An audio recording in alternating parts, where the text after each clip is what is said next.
All right, I think we're actually live. Kapow! Ground was up in here early. Zoe the cat, good evening. How you doing? Robert Sherrick, what's happening? LC Buell, good to see you, man. How's it going? Marco is up in here. How was everybody's week? Good to see everybody. Hopefully everybody is doing well. We're another Friday night. So yeah, howdy howdy. How's everybody doing? Another chaotic week. Still rocking the Spyderco Sage 5 CF with custom clip. No, not having a real solid week at all. Yeah, Robert, I'm with you, man. It is wow, it's been a head wrecker, hasn't it? T-Rex, how you doing, brother? Good to see you. Chaos Theory up in here to moderate along with T-Rex, Marco. Awesome, awesome. Yeah, Robert, I'm with you, man. It's been a bit of a week. Um, yeah, it looks like they're ramping up the stuff with Venezuela and this guy's that guy and emails and all that crazy stuff. Yeah, Don Ray, exactly. Thank God it's Friday. How are you doing, Don Ray? Awesome to see you. Be Shady, how's it going? Yeah, it's an awesome evening. Still rocking the weather, the weatherman, the Leatherman Wave Plus. Yeah, it has been one of those weeks, hasn't it? Yeah, we're gonna work on our Engledy tonight. On my way home, passing three separate nasty, nasty accidents. Yeah, what is it? Bad road conditions or just bad drivers out there? Hard to tell sometimes. It's usually a bit of both. Um, Robert Check said happy poop for 10 jewels. Thank you, Robert. Much appreciated. LC, I sorry for. No, no. Actually, LC, man, I appreciated those. That was the break from the monotony, the chaos, the not chaos theory. We love that dude. He's up in here too. No, the chaos of everything going on, man. Yeah, you guys. I'm sure everybody gets around YouTube plenty enough to see what's going on. Yeah, it is just yeah, and our interweb's been acting nuts this week. We had like a lot of high winds and bad weather, and it's been like off for a couple hours, on for a couple hours. It's been insanity. And of course, they can't get a technician out here until Tuesday. So if the interweb sucks, that's on the carrier, not on me.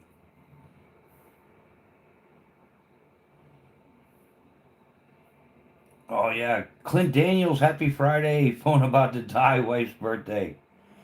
Well, Clint, tell your wife we all said happy birthday.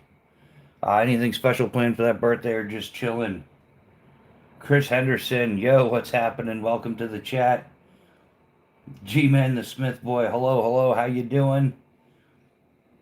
Yeah, those were funny as hell. Yeah, yeah, LC, those were definitely. So I think that's when AI is fun. Like if you've seen the Bigfoot ones or the storm ship, stormtrooper vlogs and stuff. Those are hysterical. It's when they're trying to trick us. That's when I can't stand AI.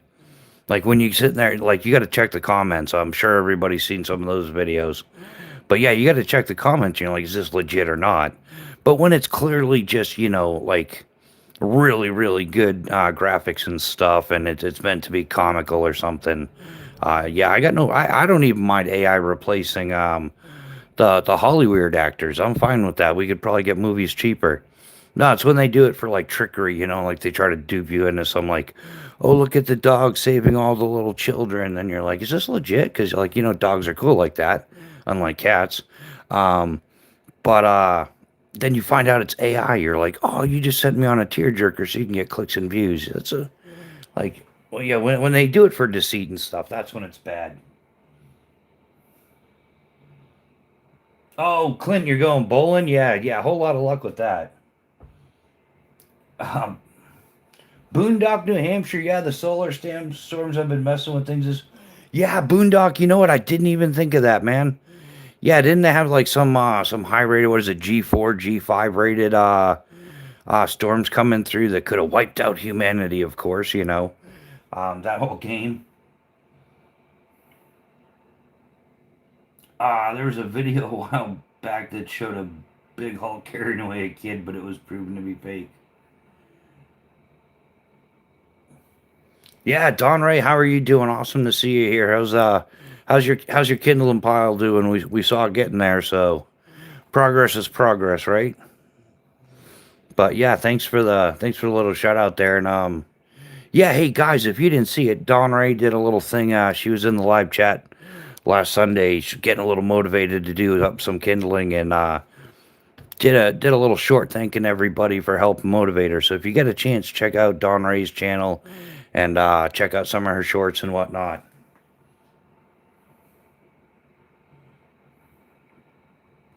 Yeah, CME, coronal mass ejection. Noah, how you doing? Welcome to the chat.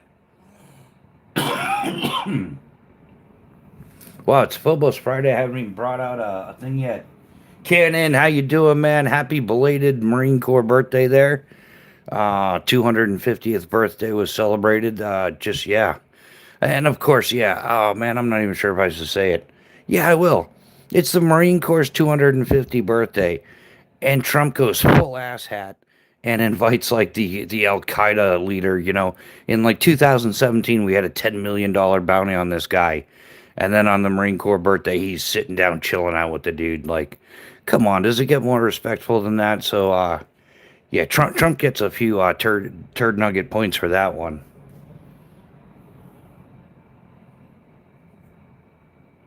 I'm okay, still puttering along. Haven't done more kindling during the work week, but it's weekend. Yeah, yeah, Don, and I saw your new little hobby area. You had your puzzle set out and stuff like that. So, yeah, that's looking pretty good.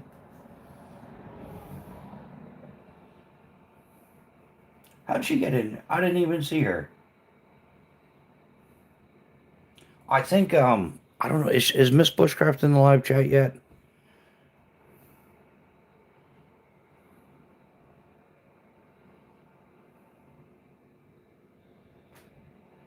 Oh, Cannon, you're 47 years old today. It's your real birthday. Well, happy birthday to you, man. We're not going to torture anybody and sing this early in the live, but we're all thinking it. Happy birthday, brother. 47 years old, man. Three more to the big 50. How you feeling about that? I'm not trying to rush you, but it is what it is. And yeah, still for the EDC, we're carrying for a fixed blade. My favorite Phobos Calcula here. PVD coated S35 VN steel. Red G10 liners with the carbon fiber scales. This doesn't get old, guys. Well, it does, but it keeps on. It's running like it's meant, so we're going to roll with it. What's everybody carrying? Anybody else carry a fixed blade? Or I know that they're getting quite popular. Yeah, T-Rex, I'm with you, man. Yeah, thanks for stopping by. We definitely appreciate you. And yeah, man, if you need some rest, get some rest for sure. Like, yeah, proper rest is a good way to a healthy life. If you're not getting enough sleep, then oh man, I think everybody gets cranky when they get sleep deprived. Um, but yeah, man, have a good one. Catch some sleep. We'll catch you down the road. I'm sure we're here or there. Gosh, I do apologize about not getting in contact. It's been one hell of a week. Oh, LC, you're carrying that Damascus blade you found. How's that? Dude, that is awesome, man. You can't go wrong with that.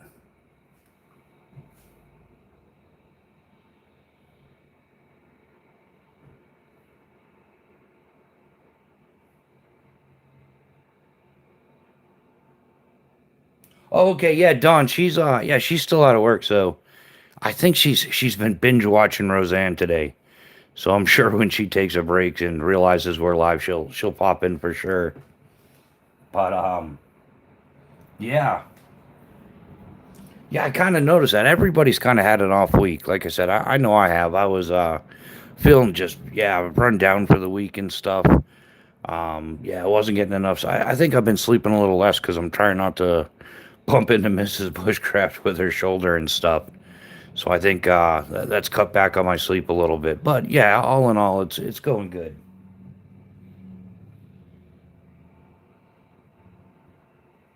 All right, Rex, later, man. We'll catch you on the next one, brother. Be well.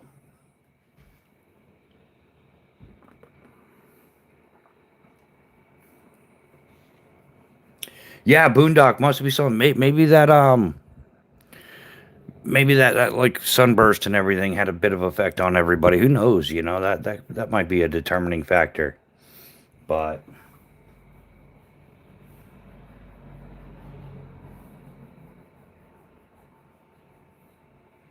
yeah, Boondock, how you been doing, man? How's life been treating you, dude? Well, I got everything even off center tonight and everything. Wow, what a mess! What a mess! What could possibly go wrong here? Yes, like I said, our internet's been acting crazy, so that's part of it. Mainly off grid. What's happening, man? How you doing? Welcome to the chat. How are things going up there in good old Maine? Hopefully well. Anybody got anything planned this weekend? Any fun outdoor activities? I think, man, I don't know what the weather's even going to be here. It's been consistently crappy, poopy. Yeah, just absolutely horrible. We've gotten like high winds and rain for like the past 2 weeks.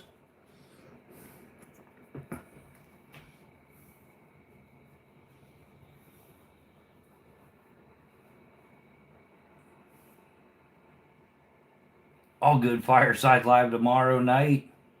Should be awesome. Hey, mainly I will. I won't be there, but I'll be there, man. I'll catch you on the interwebs for sure. Um, Delays and setbacks in my family court case.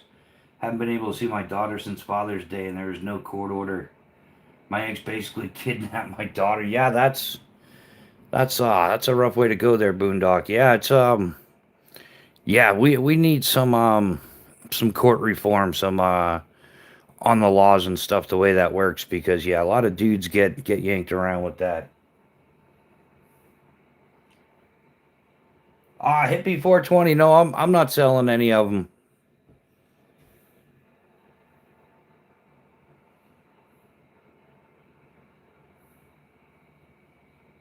BFF is on his way up.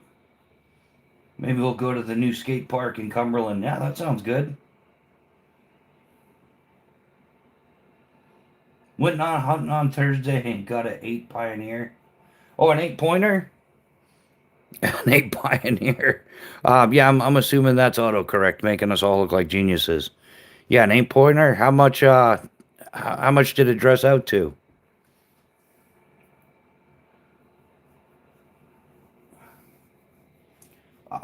Yeah, maybe we'll clean the wood stovepipes out. Yeah, that's always important. Yeah, if you haven't done that, definitely do that. Yeah, we don't want any fires or anything. It's pretty good. I have Damascus and kind of did what you did with the spring folding knife, but with the part you put on your belt, I have it on this sheet. Nice. Do you think them knives that are built for you to punch with them, that you keep on a chain around your neck, are good self defense? Hippie 420. Yeah, they are. Yeah, a good necker knife is. Yeah, it's not a bad plan. I mean, I'd rather have something a little more quicker. That's just me. I don't like wearing anything around my neck, so that's kind of a hard call.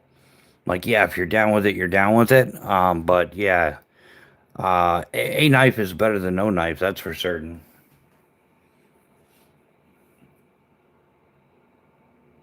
Oh, about 245. Nice.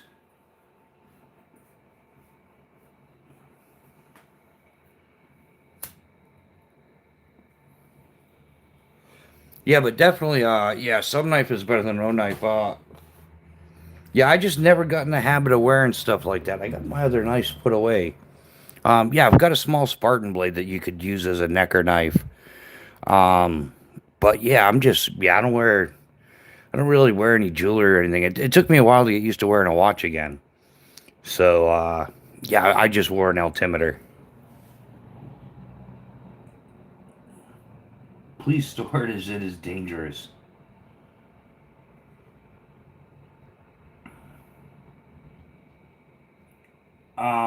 Yeah, just getting caught up on the comments, making sure I didn't miss anything. Please store it as it is dangerous. Okay, whatever's clever. Yeah, if yeah, I don't know what to tell you. If knives are dangerous, who's cutting your chicken nuggies? Um, yeah, am I getting all the comments? I don't know, because like I said, the interweb's been acting weird.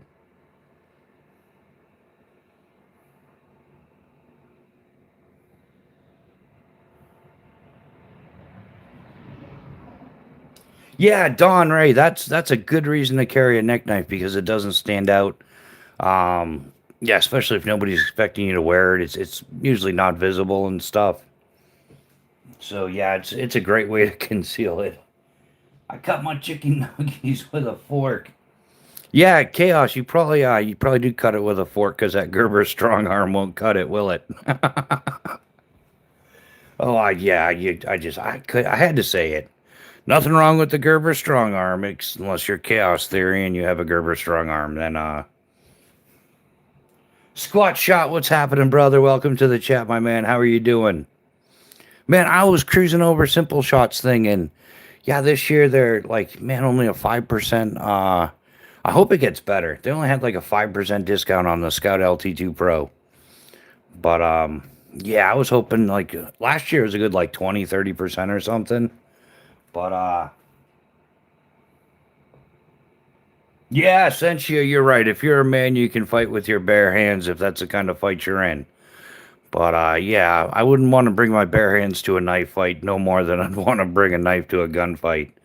Unless you're Cannon, man, then he's probably down for it. Like, yes, I accept the challenge. But yeah. Um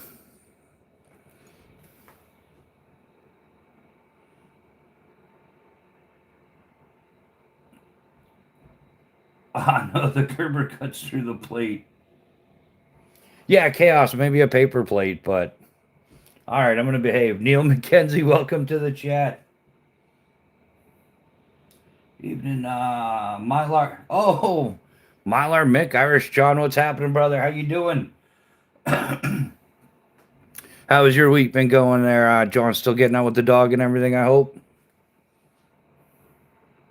Yeah, Squatch, that's what I figured. Maybe after actual Black Friday, it'll go back up because I remember last year they switched it around a few times or something, but we're gonna see what happens. Yeah, exactly. I can't. I perfectly blocked that punch with my face, right? Isn't that how that goes?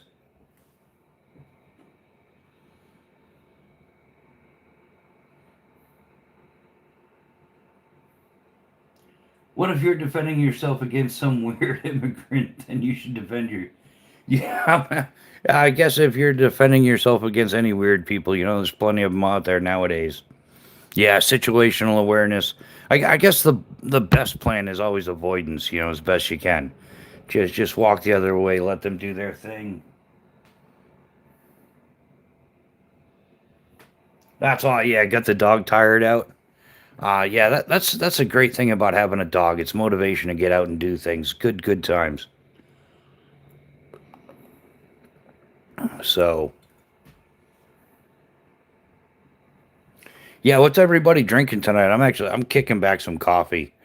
Yeah, it's been one of those weeks when you're drinking coffee at 8 o'clock at night. Like, just I need some energy. That's what it is. Yeah, think I've been lacking the energy, and like I said, I was a little under the weather earlier this week. I don't know what it was, and then yeah, just it is what it is. Speaking of which, guys, Sunday I'm gonna have a special little setup for Sunday. Yeah, we've been kind of planning it out, so we'll have a special little setup for Sunday morning, and yeah, I don't want to give any spoilers, but it's going to be extra special. Hermit life is Michael. Yeah, Don Ray, I'm all about that. Like I would much rather be just away from the monotony, the chaos, yeah, that's just me in a nutshell as well. Irish card nose tap water. Nice. It's magically delicious. I'm chaos. Never do things like that. I'm a peaceful person.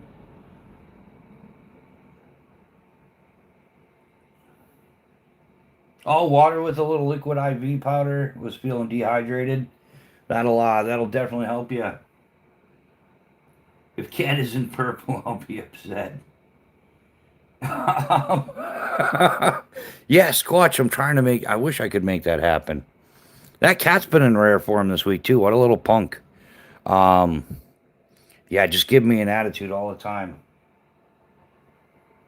Pragmatic platypus, what's happening, man? We were just chilling, having a social, doing some EDC. I guess I got one Phobos knife out. Maybe I don't know. We'll take out another one shortly. I think I left the Alaris in the kitchen again. I keep doing that. Oh, Hippie 420 IV powder is like an electrolyte replacement. Comes in a little pack. You can just dump it in your water bottle or something. And yeah, it's got basics in there. Helps keep you hydrated. Like just straight up water will actually like clean out your system after a while and not help you as much. So yeah, it's yeah, it comes in a little packet. You can throw it in your water bottle, or if you got the little plug on your Grail, you can mix it in there. What is it? I think like you mix it with 16 or 20 ounces of water or something.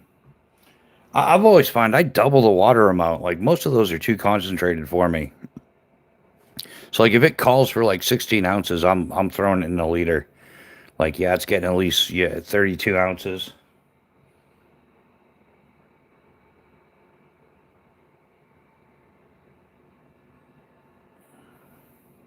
Yeah, Hippie 420. Yeah, man, you got to use it. Yeah, that's the whole thing. Yeah, even if yeah, whatever you're carrying, you got to use it for it to be effective. Yeah, liquid IV is a water flavoring that supposedly help if you're dehydrated.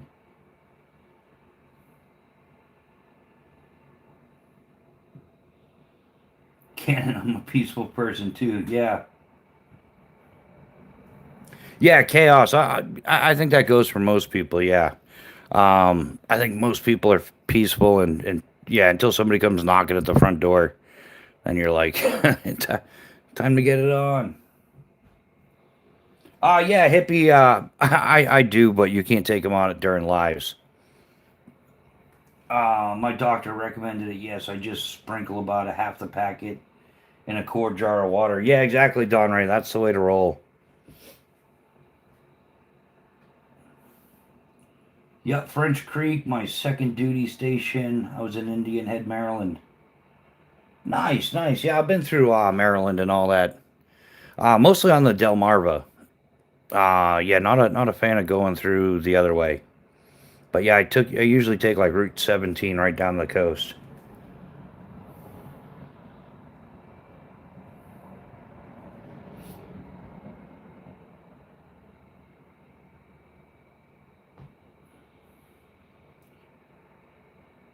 Kapow. All right, yeah, side conversation going on. So yeah, anybody got anything planned for this weekend? Everybody just resting up, trying to recover.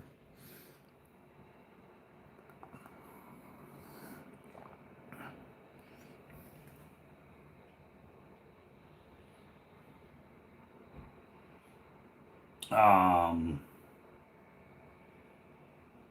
Canon, it's Native American head now. Lily H, how you doing? Welcome to the chat.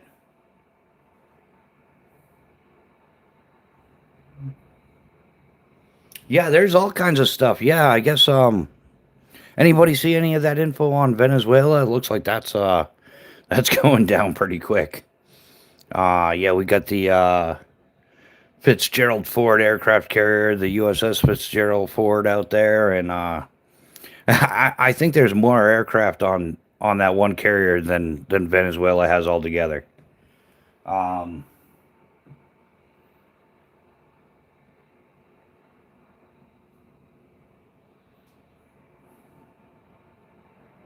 yeah, watching the warthogs fly otherwise. Yeah, watching the warthogs fly. Yeah, there's all kinds of aviation down there. Yeah, there's a bunch down in Key West as well.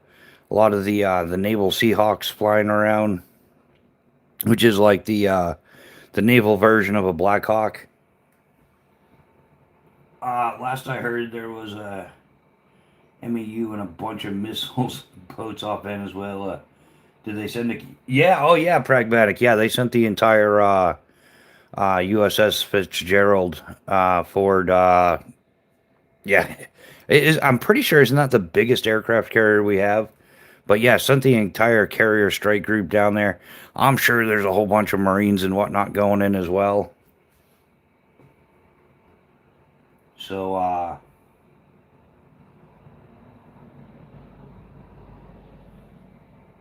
yeah, I'll tell you, Canon, they had some great eye candy on. Man, if anybody likes, watching the jarheads do their jarhead stuff, they had some awesome videos and stuff going around for the Marine Corps 250th. All the way from like, just different aviation, Ospreys and, what else? Wow. Yeah. The Marine Corps Silent Drill Team. Yeah, all kinds of just eye candy, like just Marines being Marines and why they are who they are. Lily H. No, I don't have any of the small push daggers.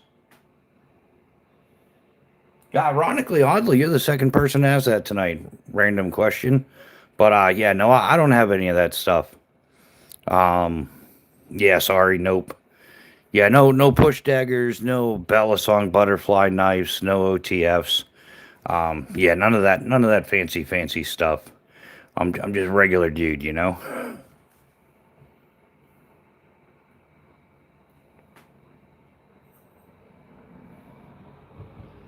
But it is what it is.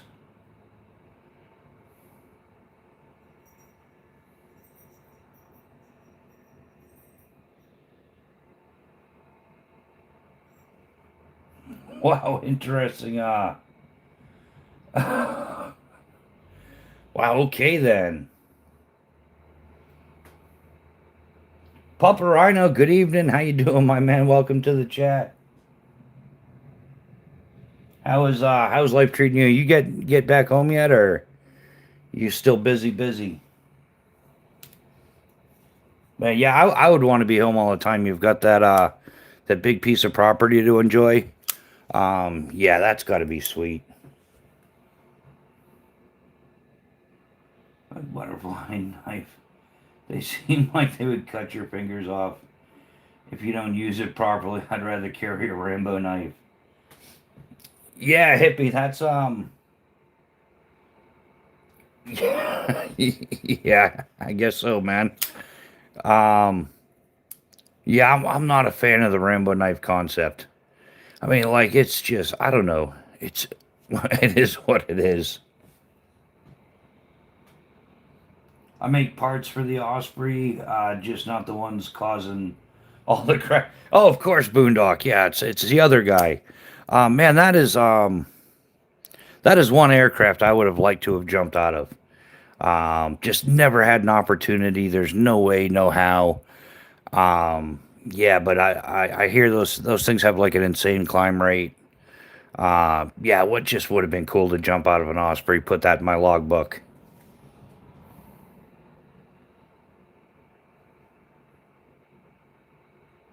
Got home today for the weekend. Nice, Papa Rhino. You got anything planned for the weekend, or just a little R&R?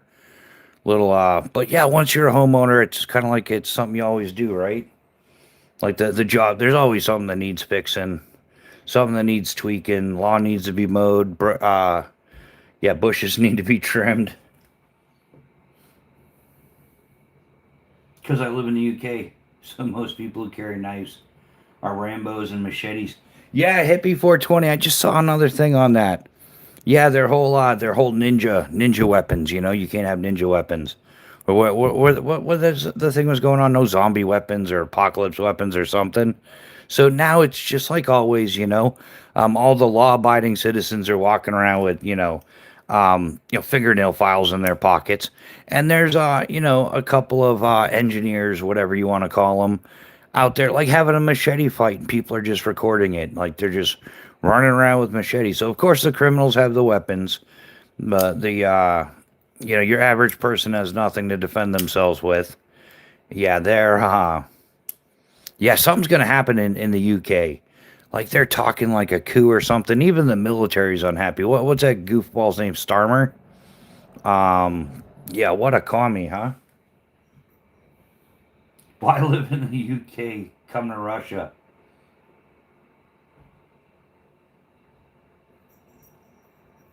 Sharpened stick. Yeah, well, I live in the UK. Yeah, exactly. And that's the whole thing, pragmatic. Yeah, man. Most tools, like you can go. The weird part is you can still go to the the hardware store and get yourself an axe or something.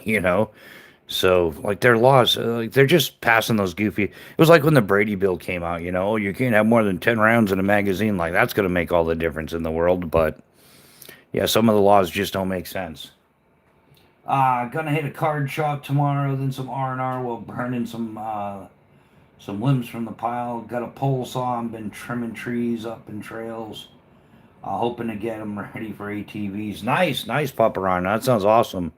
Yeah, I love a little trail building, a little trail maintenance. It's actually kind of fun. Yeah, big thing to do. Like common for mountain biking. If you ride around someplace long enough, then you meet some of the people and they maintenance the trails. And sometimes you can't help but jump off the bike. And if you use the trails, throwing a hand, helping them out, or run some water, do whatever. Yeah, man. Yeah, but that's awesome, man. Good luck with that. I'm sure you'll do fine. You don't need luck, but yeah, have fun doing it, and make sure you bring some band-aids. Game's a bit fucked. I don't like it. 29 Ryan Mag is the way to do it. Russia sounds scary of a country. On England, a permit is needed for a BB. Yeah, I'm sure it won't be long before they're trying to do the same thing here. Yeah, Neil. Yeah, you gotta get a permit for an air powered BB launcher.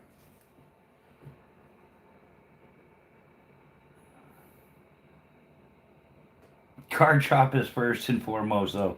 Oh, what's the thing with the card shop, Papa Rhino? Are you in the doghouse or something? You gotta get yeah, I messed up, but I still love you, honey card, or no, you don't need a license for a BB gun in UK. Oh, are you picking up Pokemon cards or something? That would be funny. Oh, sports cards. My son's Oh, Papa Rhino, what kind of sports cards do you collect? We've had like a giant box of them sitting around here forever. I don't even know what to do with the things.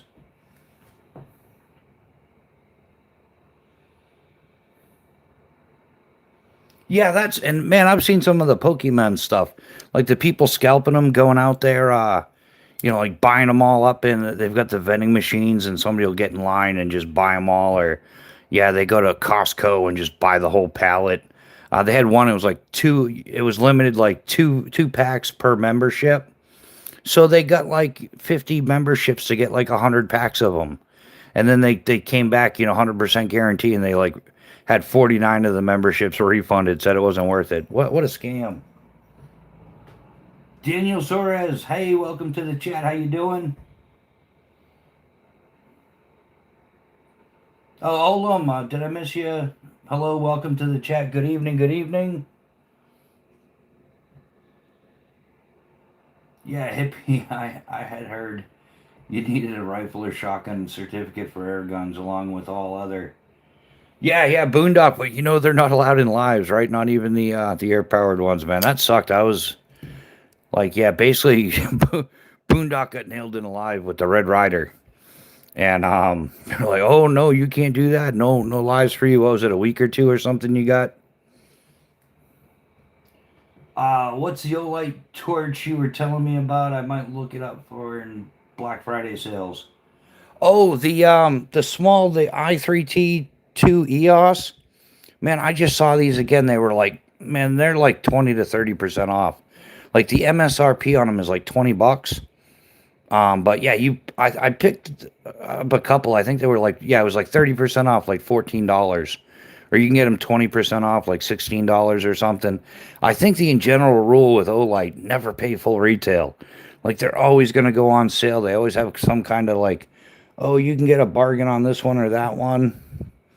Yeah, little package deals if you go direct to Olight. But yeah, even Scamazon. Yeah, Scamazon was having a 30% off sale. I think they might be 20% off right now. Um, Speaking of sales, guys, Grail is having a sale. I think it's like 20% off. If you want to check out Grail, the water purifiers, if you're on the market for one of those.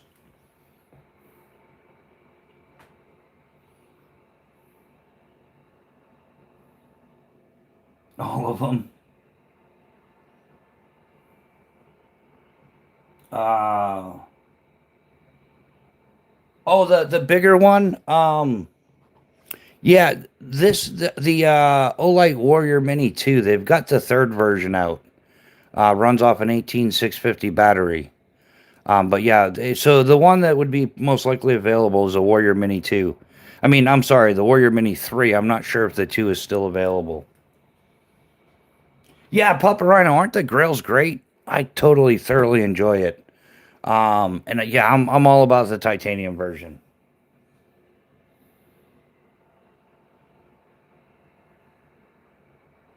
Oh, a-hole, what's happening, man? Yeah, it has been a minute. How are you doing? Yeah, long time no see. Like, yeah, get caught up, man. How's life been treating you?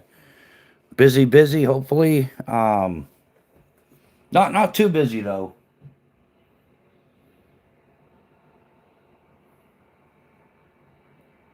I know Irish John now, no, yeah, Mylar Mick.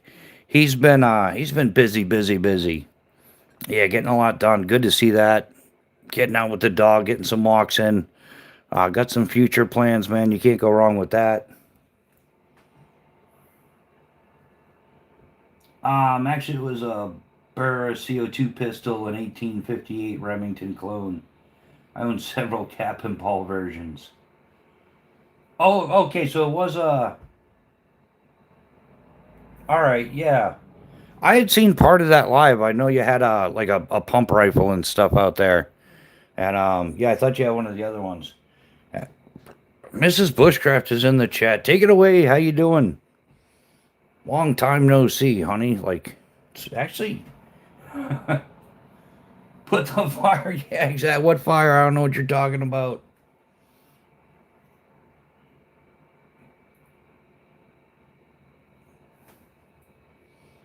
Yeah, she is.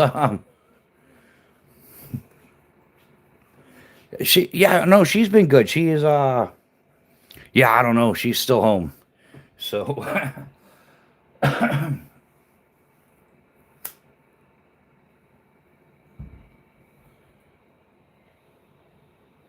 but yeah, she's. I don't know. I guess she's doing better. She's got another. Next appointment is like on the 18th. We'll find out from there. Tony Gilbert, howdy. Welcome to the chat. How you doing? Awesome, awesome.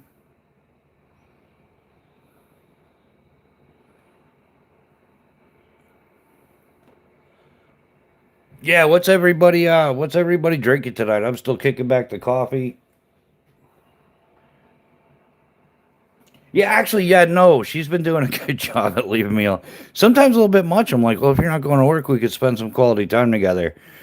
But yeah, she's been resting up, so trying not to get her to do too much. So yeah, she's been relaxing, watching some binging the Roseanne Bar today. Cause yeah, the internet crapped out for more than a few hours. So I was like, oh, okay, I played backpacks and was working on a couple different loadout ideas, a couple different video concepts I've been working on. And yeah, she binge watched some Roseanne. Yeah, Papa Rhino, I'm drinking the coffee as well. So yeah, it's been one of those weeks. I'm like, yeah, if I'm gonna get up and do this, I'm gonna kick back some coffee.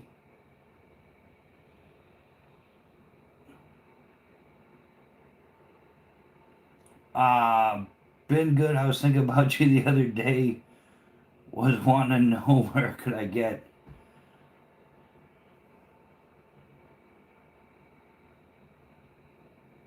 8 gore of a CN canopy.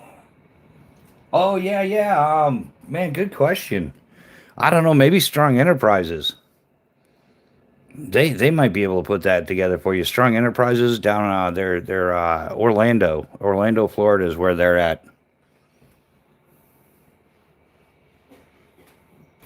But I don't know. Strong Enterprises has changed a lot since Ted Strong passed. Yeah, that was he was doing a Humvee test jump, and something went squirrely. And but yeah, so I don't know how much they've changed in the past few years. I've been kind of completely out of the loop. Not kind of, just been completely out of the loop. So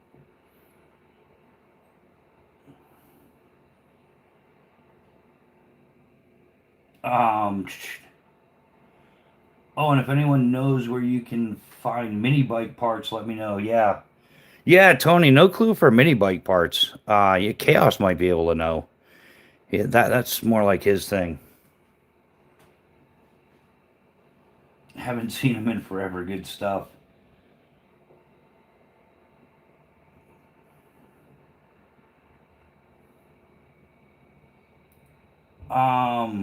Yeah, just getting caught up on the. Oh yeah, Key Lime Soda sounds good. Who makes it? Oh, anything key lime's like a special kind of like it only grows down in the keys. Yeah, prevent the scurvy. Have key lime pie. I know exactly what you mean. Go power sports. Um, I'm sub to cars and cameras too. Nice. Yeah, I'm. I think everybody's got a little different variety of everything going on when it comes to YouTube subscriptions. I know I've got some cycling stuff along with some outdoor stuff and some current affairs things here and there. A little bit of this, a little bit of that. On the end, right here, this is the Spider Co. Sage 5 CF. Um, Give you a closer look of it there. And yeah, the pocket clip is reversible. Whoops. Wow, there's my my moment there. Dirt, I can do this. There we go, just like on TV. Well, as long as you're watching YouTube or something, I don't think I've really seen a flicky thing on TV before. Um, hey, I got a Spyderco bug around my neck right now. Yeah, Spydercos are great, nice. I'm sure down the line I'll be getting a few more of them, no doubt about it. I've been kind of looking at the Shaman, the Manix. Yeah, there's a few different. Of course, what was it? The paramilitary 2 and 3 or something, or 1 and 2. Yeah, cause hey, it's para, right? Found it chaos. Thanks. Same narrator as the Mad Mick. I shit Corky out and he chased a skunk. Nice pews, cameras, photography, guitars, music on YouTube. Yeah. Neil McKenzie has quite the collection. He's been in a bunch of lives. Yeah, he's got an amazing camera collection, music collection as well. Yeah, he's quite the collector. A whole bunch of knives. Um, yeah. Neil McKenzie's got quite the little thing going there. I found mine. If it's free, it's for me. I carried my Sage 5 this last work trip. Yeah, Papa Rhino, it's a great knife. It is an outstanding knife. I will forever be grateful. Yeah, B&A gifted this to me. And oh, it's about coming up on a year. Like I want to say like first week of December it'll be a year and this is my one and only EDC folder. Coming up on a year. I probably should have done a video well that's the whole thing. I would have had to force myself to like use it. Like I don't know, I don't use a knife every day, but when I use it, sometimes more than other times. Y'all know what I'm talking about. I'm not going out of my way to like slice cardboard or I'm not doing any of that stuff. Uh those are fire starters. These are fire starters that yeah, it's got the little Bushcraft Rebooted pyro pucks is what we decided to call them. And yeah, they're the cotton fire starters. They come six in a tin. It's something. Yeah, we went through a bunch of recipes and yeah, we burnt the house down testing these things.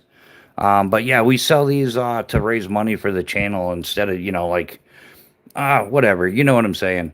Yeah, I'd rather do something for something than something for nothing. So yeah, we sell these 2 tins for $20, and that includes the shipping to you. And yeah, Papa Rhino. Yeah, send me a thing on Instagram. We can sort that out for you, buddy. I've still got some of the Troll Hunting Club patches left too. If anybody's interested in those. Hey, stocking stuffers, right? Jingle balls, jingle all the way. all that's the subscriber count just went down again.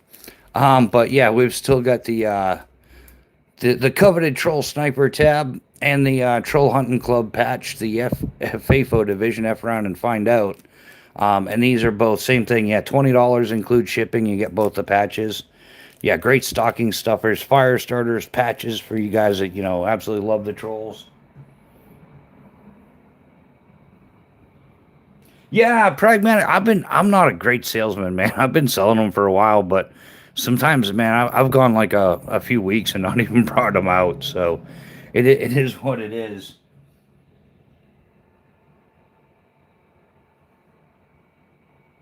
Can you get just the empty tin? I make my own starters out of beeswax and inseed.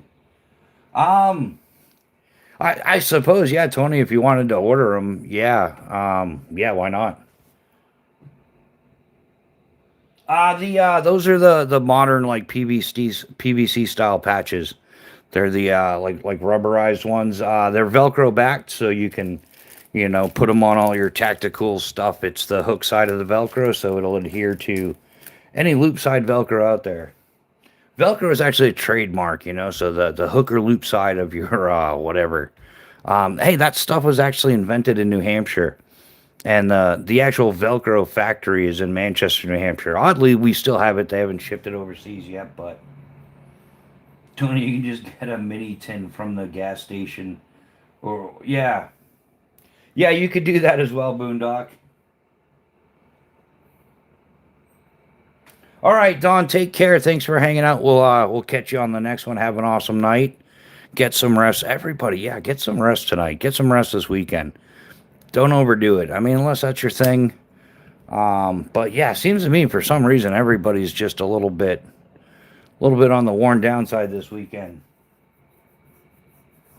Yeah, yeah, Neil. I had an aunt that worked there. Yeah, my family's from the Manchester, New Hampshire area, and I had an aunt that worked there, and everything in the house had Velcro. It's one of those things when you work there, you know. So yeah, I've seen tons and tons of Velcro, and I've replaced hundreds of yards of it in jump rigs and stuff like that on the bridle and riser covers and everything. Yeah, Velcro is like it's magical. Like it's almost how did they get by without Velcro? It's buttons and zippers really is a good answer, but and we thought nothing would ever replace Velcro, but a lot of stuff that you used to Velcro is now being replaced with magnets. Oh yeah, Tony. Yeah, I've got the P38 and the P51. These things are priceless. Um, yeah, this is like this is the best bit of kit you're ever gonna get for under a buck. Like it just doesn't get any better. P38 and P51, best value. It's the least expensive, like best thing you're ever gonna throw in your kit. Like I've got one on my keychain. I used to throw one in my wallet, throw one in my day pack. Through man, like you can get like 10 of them for like $4 or $5. That's funny. I take all the Velcro home too. Had a parent work for Dur and got paint for days, bro. Yeah, exactly, Tony. Yeah, that's how it works. Yeah, you can tell when somebody's doing some type of work or something. Most people take their job home with them, if you know what I mean. So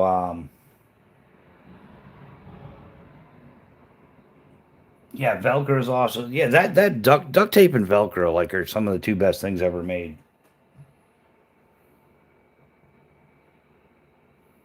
Yeah, I usually if I'm putting it inside something like that or whatever, I'll put a little wrap of electrical tape on it to yeah, the little flip out part.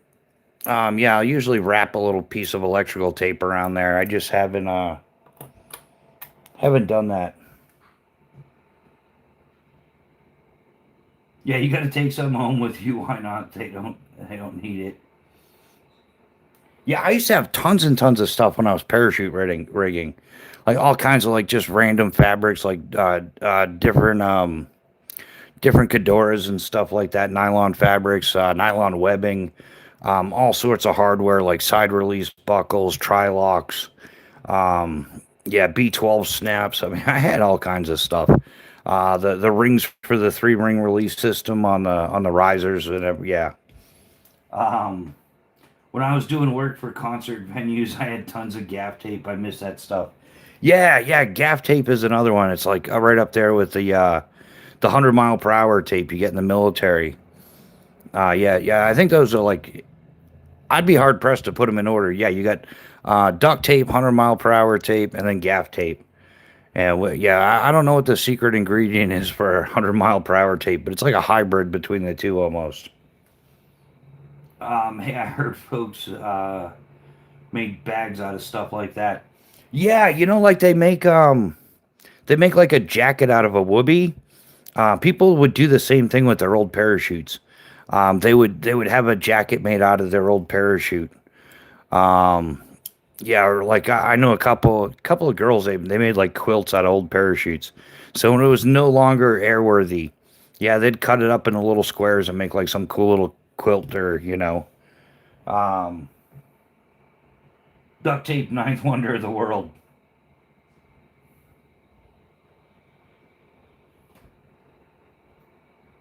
Yeah, they also like old parachutes. They used to line the hangers with them, because yeah, everybody gets all the different cool colors and all that good stuff. So yeah, interesting stuff.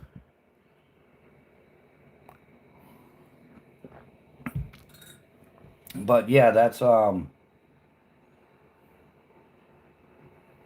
Guess I'm actually gonna I'll bust out the Tier 1 BC. People like that one a lot.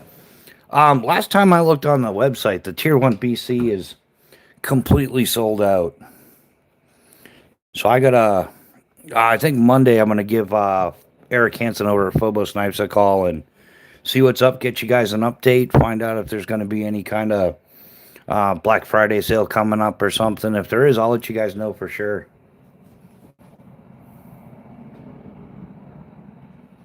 Yeah, Tony, the Whoopi's the bomb, man. I have mine right here. Like if you don't have a Whoopie, you're wrong. Like this is a newer multicam one. I've got an old one. Man, I had it for a lot of years. It was woodland camo, but now it's kind of like OD green with dirty marks on it.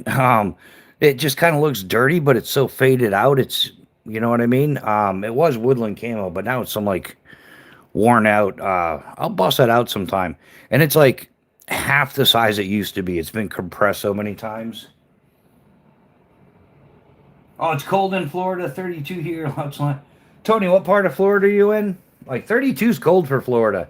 It's funny. I bet you all the old timers and stuff are busting out their North Face puffies and everything. That is cold though. It's been cold here too though. It's been like yeah, it's been in the 30s and raining and just it like doesn't want to snow. It's projected to get 20 inches here. And my dad's in chocolate chip. He was in the storm.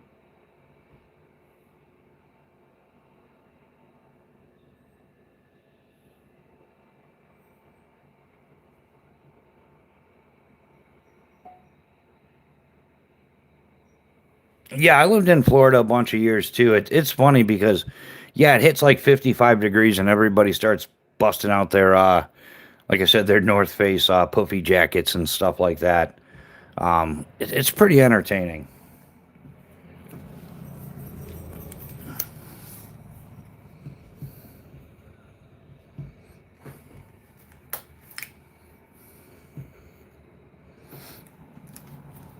I do have to clean my Tier 1 BC again. It's kind of looking, yeah, it's kind of grubby. Should look more like this. It's all good.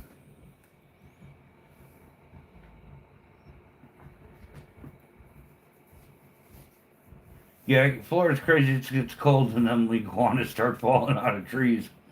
Yeah, it is. That's hysterical. Yeah, when it gets so cold, the iguanas start falling out of trees. They're actually like they're invasive nuisance species. The iguanas. Yeah, yeah, Neil. So you got your puffy jacket out, right? Actually, yeah. When I was out that way, it got really cold, and it wasn't just the temperature, man. The winds there gets a steady wind going in the desert. That'll yeah, the wind chill will take the heat right out of you. I just learned about the dinosaur rain in Florida. Yeah, pragmatic. That's pretty much what it is. Yeah, the dinosaur rain.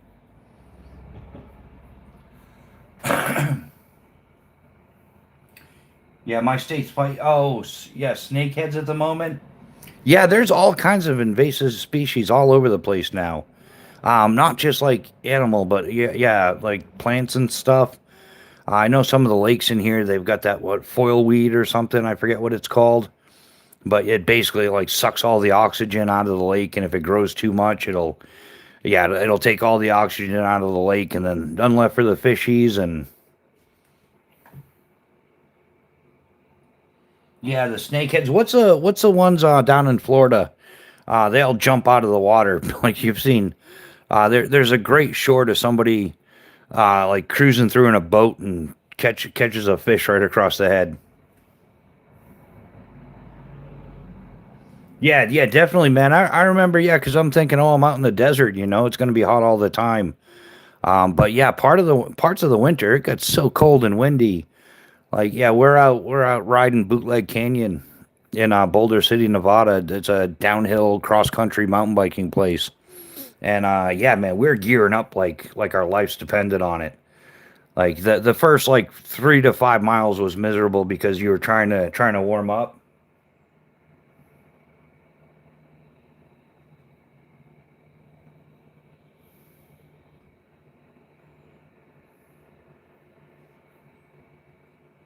Yeah, coral and copperheads back home in New Jersey. Yeah, I think in New Hampshire we've only got for like poisonous. We've only got as far as snakes go, water moccasins and timber rattlers. Pragmatic. Yeah, I was on a call team up in northern New Hampshire for a couple years. Yeah, I would do it. Yeah, for sure I would.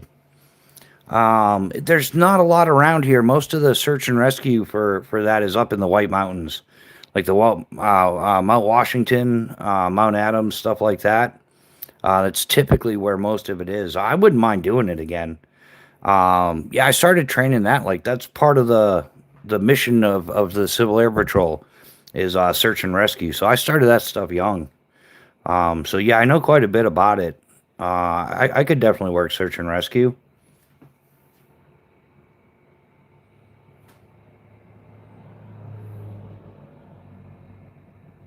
Oh, you guys got copperheads in Maryland? Well, I didn't know that. I've camped through there a few times and never knew that.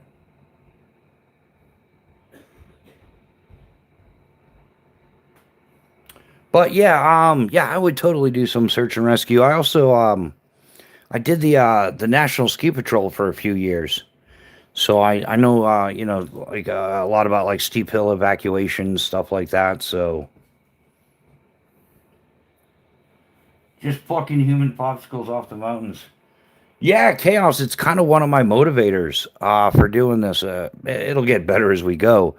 But yeah, the number of people that just go out there ill prepared, mostly the gram weenies that think, oh, I don't need anything. I'm only going on a day hike, and then it turns into an overnight hike, and then the next day, yeah, it happened. Oh, when was it?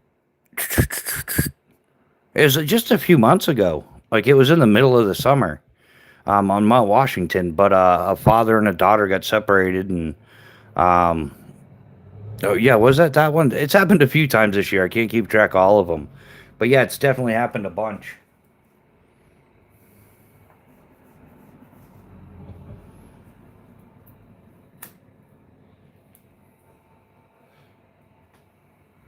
But yeah, what else have we got? Yeah, so yeah, it's something I might look into. I'm not sure how interesting that would be for videos and stuff, though. Chad, welcome to the chat. How you doing, man? Good to see you. How is life treating you, brother?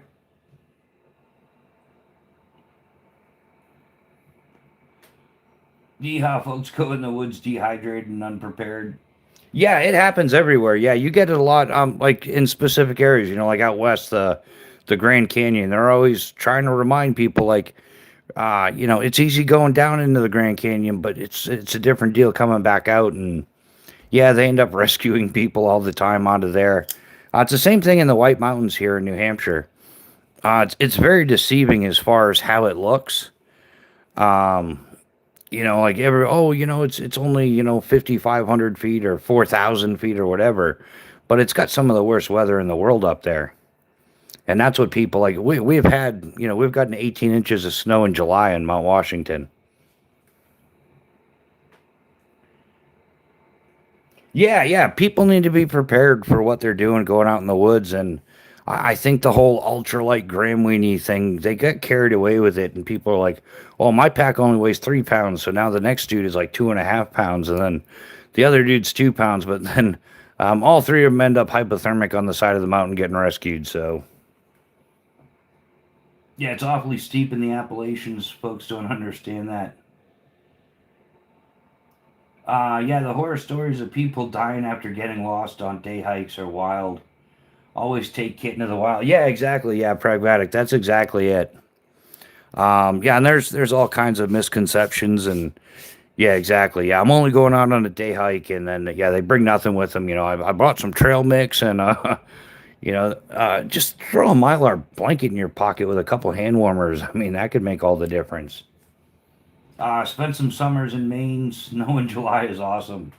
Yeah, exactly, Neil. Yeah, it's interesting. Yeah, you're out there, and then all of a sudden, especially like Mount Katahdin, that area of Maine, or yeah, northern Maine. Yeah, you can get some summer squalls that'll wake you up to reality. Yeah, snow in July, no thank you. Hey, for like 16, 17 years, I was like snow in January, like no thank you. Like yeah, living in Florida, there's perks to it, but yeah, that is definitely one of the perks to Florida is yeah. Um, no shoveling snow. You don't have to shovel rain. It can rain all at once. But at the same time, New Hampshire doesn't have the same squadrons of mosquitoes that you get in Florida. Like they line up like fighters and then just roll off and attack you one another, like some 1940s cartoon or something. Um,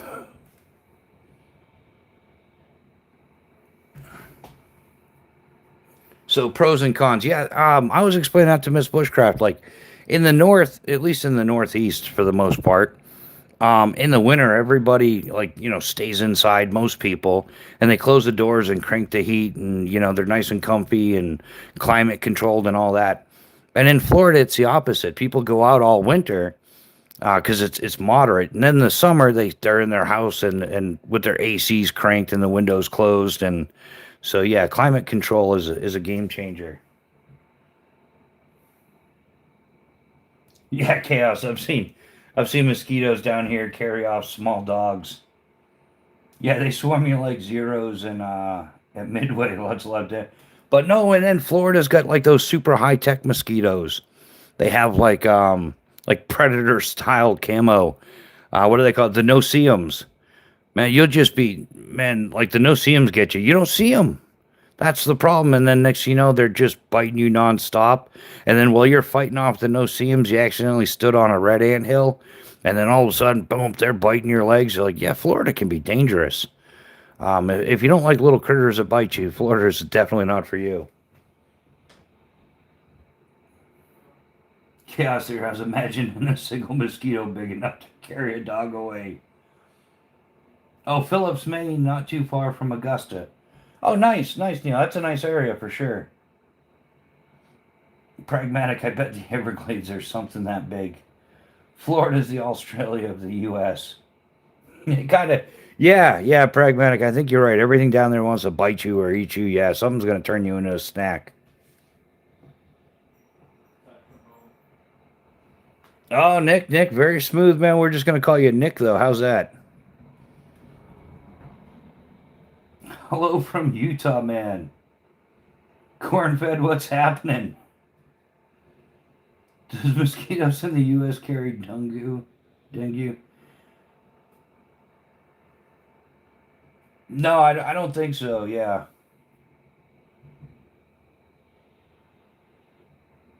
this is America. The only thing you get from mosquitoes is a rash.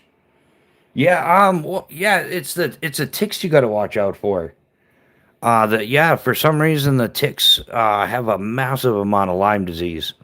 There's some other stuff the ticks are carrying, but Yeah, Lyme disease is no joke. So yeah, you got to worry about ticks and Lyme disease, but yeah, not so much mosquitoes and malaria. Yeah, it's more ticks and Lyme disease.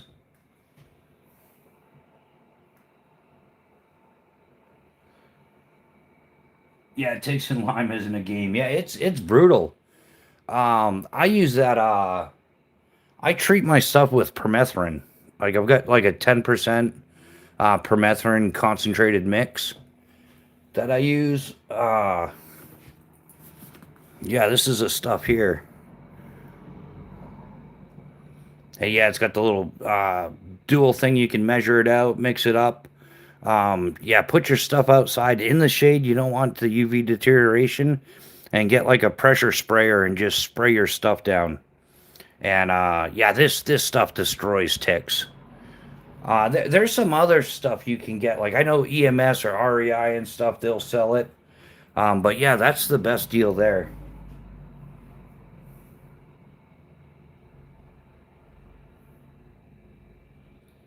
Also, oh yeah, yeah, leeches are vicious too. But that's the thing. I didn't do too much swimming in natural bodies of water down in Florida. Yeah, probably 95% of the swimming I ever did in Florida was it was in a pool. Yeah, man, I don't mess around with gate. In fact, my dumbass, I was up here checking out a waterway after being in Florida for so many years. You know, you watch where you go, and I'm going to check out the creek up here, and I'm like creeping up on it, like making sure there's no gators or something. And I'm like, oh man, like fortunately I was all by myself, nobody saw it. But yeah, I just kind of had to stand there for a second, like, oh yeah, I get the idiot award for today. Yeah, it's definitely a game changer.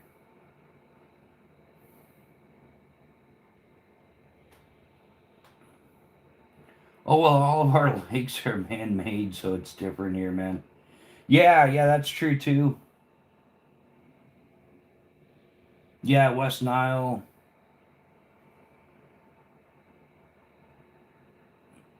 Does mosquitoes? Yeah, just getting caught up on the comments, guys.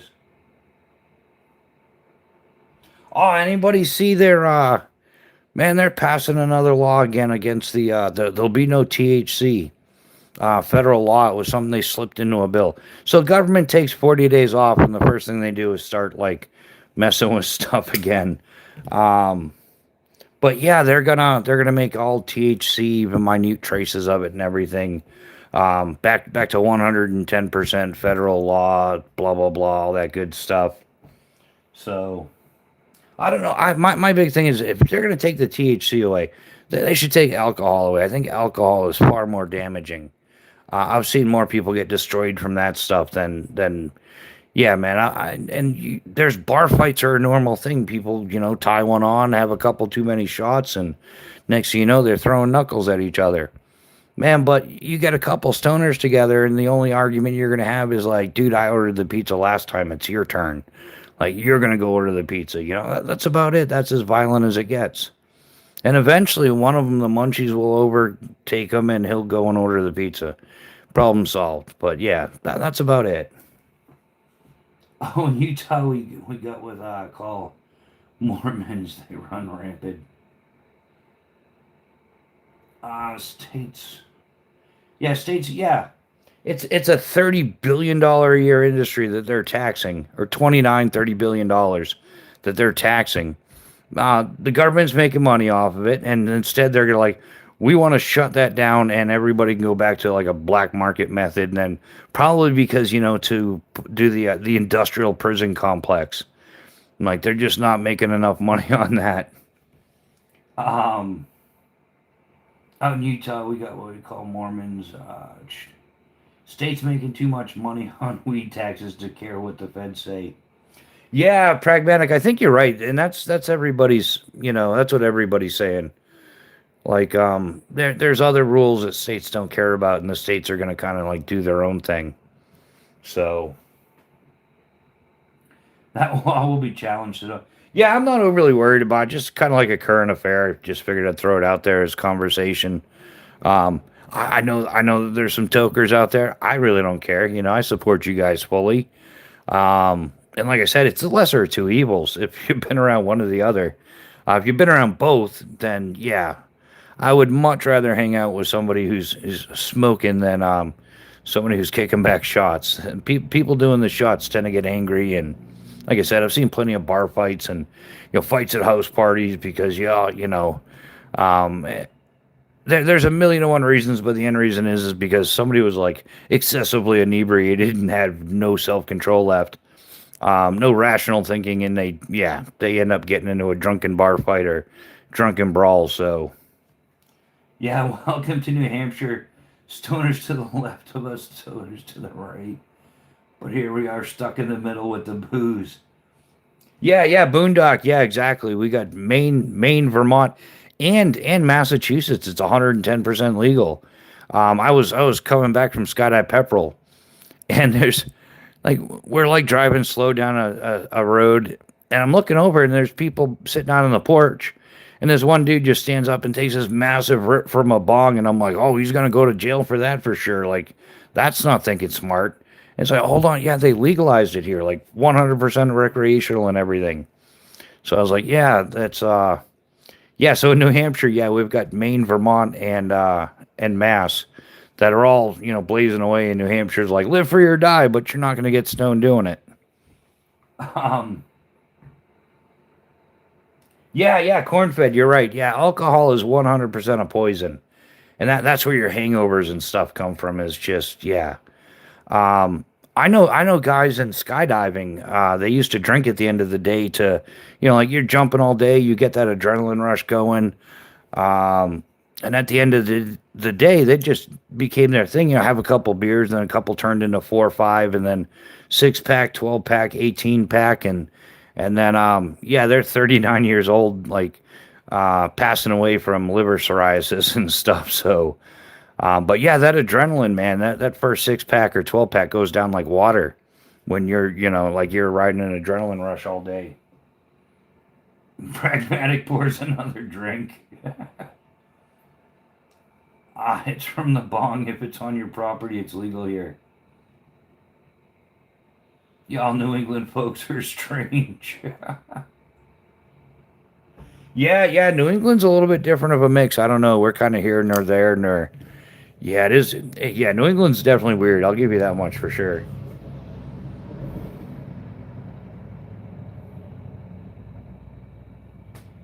Yeah, exactly. Yeah, that's the irony, Tony. Yeah, live free or die as long as you pay your taxes and you can, don't do anything fun.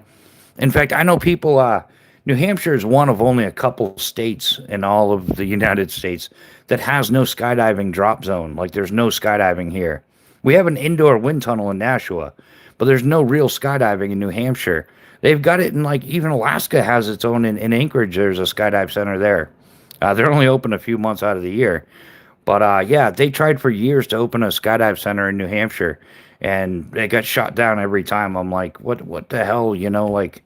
So much for live free or die. Yeah, a friend of mine, Tom Noonan, was trying to get opened up, and they had the support of Ted Strong from Strong Enterprises, and they spent a few years looking for different airports, and yeah, couldn't pull it off. Legal in Utah if you got a card, and just about everybody gets a card. See, now the thing with the card, like they should just sell it. Like nobody has to get a card to buy alcohol. I don't understand why they just don't sell. Well, here I am in New Hampshire that we don't sell it at all. But why don't they just sell it? Why do you need a special card? I think it's to grab the pew pews. That's what I think. Because if yeah, I don't know why they should categorize it the same as like alcohol. It's not even as bad as alcohol. That's a part I don't understand. I understand it's like hard to test, like to see if people are doing a DWI or something, like driving under the influence or driving while intoxicated. I guess it's harder to test for that on the spot, but the South Nine, y'all got no good biscuits up there. I still think of New Hampshire as the south of the north in all the good ways. No skydiving, which you can't have a flamethrower here, but you can skydive here in a few spots. Yeah. There's a few skydiving spots in Baltimore, Maryland. There's Skydive Delmarva out on the Delmarva Peninsula. Awesome guys out there, man. Great place to hang out. A lot of fun. They got a nice big clubhouse with a big wood fire stove and everything. Yeah, there's places at New Hampshire. No, go figure. So many military flight paths all over New Hampshire. I'll learn them all trying to find places to fly my drone. Yeah, Boondock. Did you get a Part 107 for that? Have you looked into that?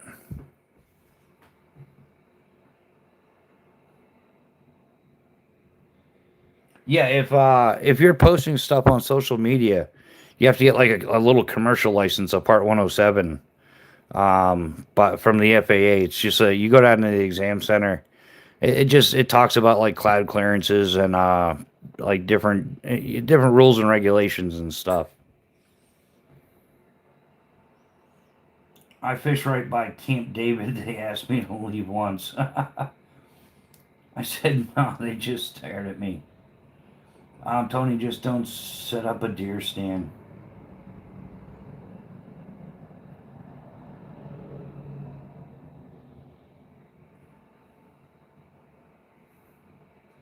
Yeah, boondocks in a state park. Are you crazy? Yeah, there's all kinds of rules and regulations with those drones. Like if you're just gonna fly it recreationally and not do anything with it, it's like a $5 registration fee. But if you're gonna like post on it and stuff,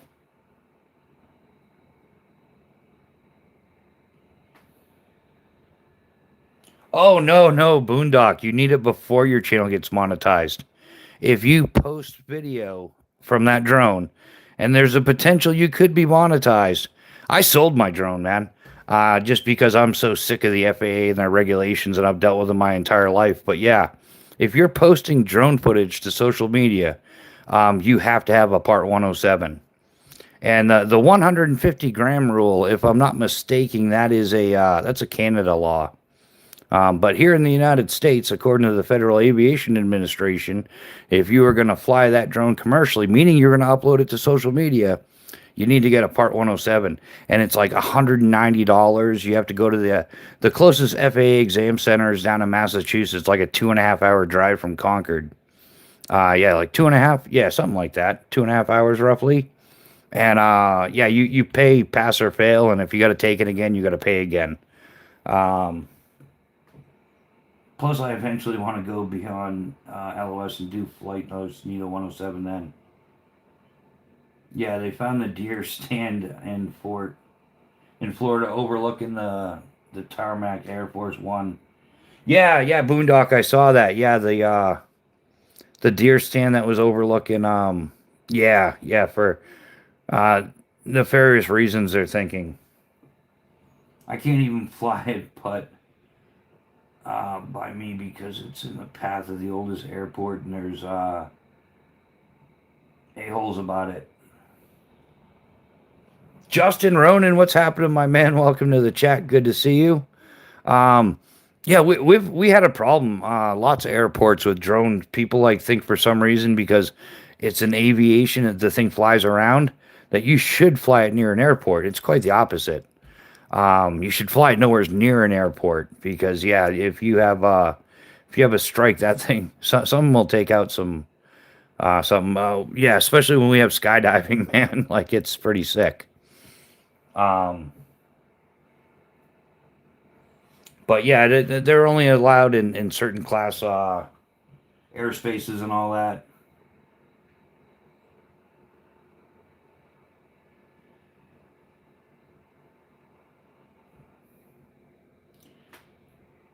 Yeah, look up College Park Airport. It's the oldest operating the right started it. Oh, that's cool. Yeah, there's man, there's a lot of airport history out there.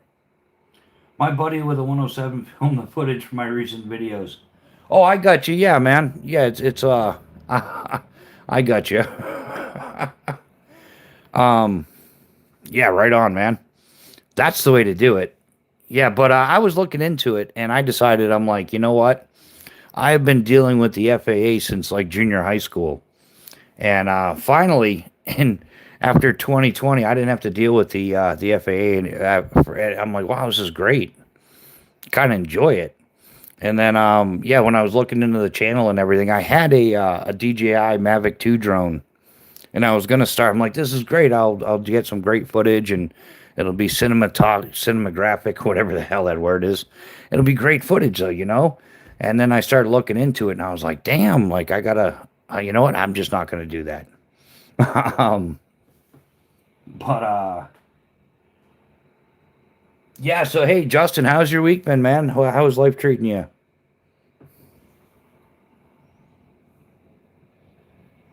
What could possibly go wrong? Yeah, at some point, man, I want to get like a Mavic 3, like one of the larger drones. That thing's got like a 4K or 8K video or something. Man, it's just outstanding. Like drones are wicked cool. The only thing is they've got like transponders built into them. They can tell where you're flying them. And if you try to disassemble that, then yeah, you're just in even more trouble. Oh, just working, Justin. Hey, that's a good thing though. Yeah, work is good, man. But yeah, I have no complaints. I'd like to be getting in more of the work myself. Yeah, same old, same old. Pile's getting bigger. I'm with you on that as well, brother. It is what it is.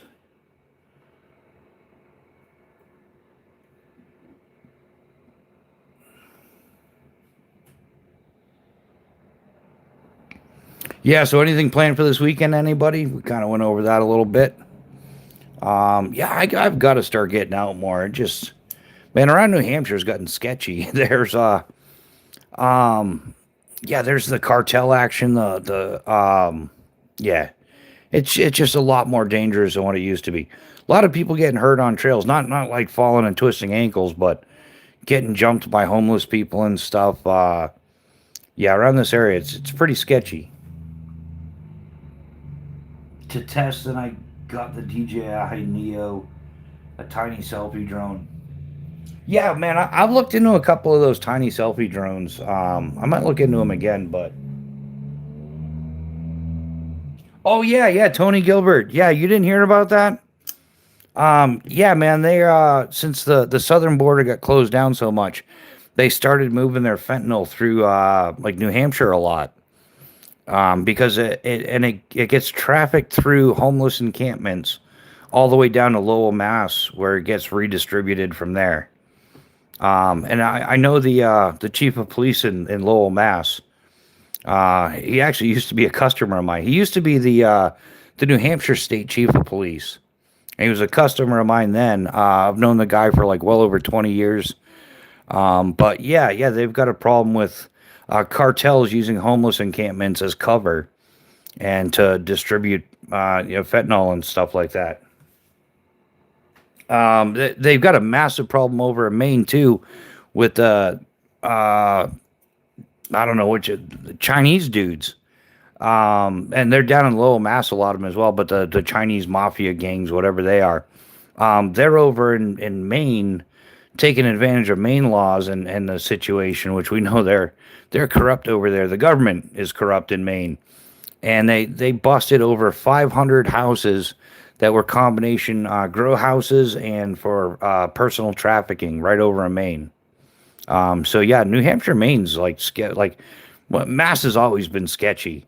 But yeah, they've just used us as kind of like a pathway to transfer stuff from Canada down into Lowell, Massachusetts. So yeah, we've got cartels here in New Hampshire operating and disguising themselves in homeless encampments.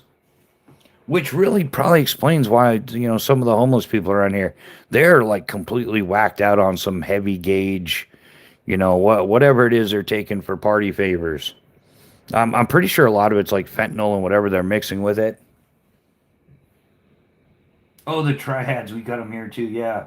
Yeah, the DEA set up a field office in Lawrence, Mass, a distribution hub for all the northern New England. Yeah, boondocking. Most of it's coming straight down through New Hampshire. Like they're coming from Canada just straight down through New Hampshire. Um, yeah, Tony, I thought I knew something was going on. I've talked about it during my lives. Like I've gone out places and normally they're passive as long as you don't bother them, they won't bother you. But now they're getting angry, and oh man, there's been a lot of like people that they just found them unalived in the like in the Concord area. Like they found one guy up by the state prison. Two more people were shot up off a trail up off a Loudon Road. Another one up by the high school. There's a Memorial Field. There's some woods out behind there. They found another guy unalived out there. A lot of it ends up being, from what I understand, a lot of it's just ends up being overdoses. Yeah, the town by me is getting the new FBI headquarters. It's bad here, folks. Yeah. By the state prison, nah, that's a hit, I can tell you. That nobody's going to take that risk on federal property. Cornfed, we have cartel in my small town in Utah. We got a drug highway that comes from Mexico straight through to Salt Lake. Cartels everywhere. Yeah. Yeah, they are. And it's like I was totally oblivious to it. Like I knew there was a lot of stuff going on. And you always hear about that down in like, Texas, New Mexico, a lot of stuff like that. But yeah, since they've gotten so strict on the border, a lot of it's coming down through China now, which is just crazy. Ty, I realize the Grail will nest in the Stanley. Oh yeah, is that ooh, which Grail and which the Stanley's like stainless steel cup and like the Grail Ultra Press or the Geo Press? Yeah, drugs go through my state going to New York City.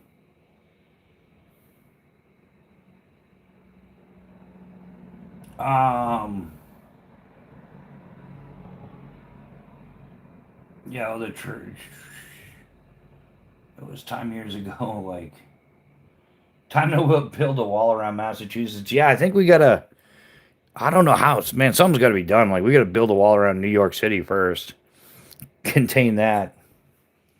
Oh, so tie a 24 ounce. Yeah, the stainless. That's perfect to know. Thanks, man. Um, yeah, at some point I'm gonna have a titanium Grail Geopress. Um, yeah, anybody that's got one, they just came out with a second version of the lid for the Geopress that you can. It's a French press for that. Coffee drinkers. There's a lot of coffee drinkers here. We'll probably get pretty in depth on that on Sunday. I'm trying to get my hands on one, but yeah. So if anybody wants to buy patches or fire starters, yes, shoot me a message on Instagram. You can email me as well. Oh, an old Aladdin Stanley. I just had the little Stanley 2 cup cook pot, and that thing is great. Yeah, yeah, Chaos. Stanley makes a great product. Like if you're really trying to put together a budget-friendly camp kitchen, yeah, the Stanley stuff. I think their cups got a little like their mugs, whatever. I know people are buying some of those for like $80 for a damn Stanley. Like man, a few years ago they were like 10 or 15 bucks. Now they're like $80 because they became trendy again. They're the new Beanie Baby or Pokemon card or whatever. But yeah, definitely good stuff.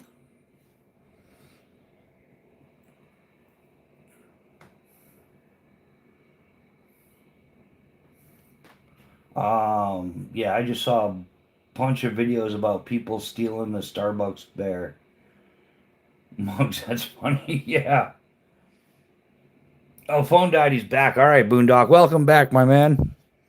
Yeah, the never ending keeping the phone charged, right? Battery banks, you can never have enough battery banks, guys, right? Um, I have a Louis Vuitton Stanley tumbler, so I can be maximally basic. I really do. Do you really, pragmatic? A Louis Vuitton Stanley? How do they do that? They just did they engrave the front of it and call it a day or something, or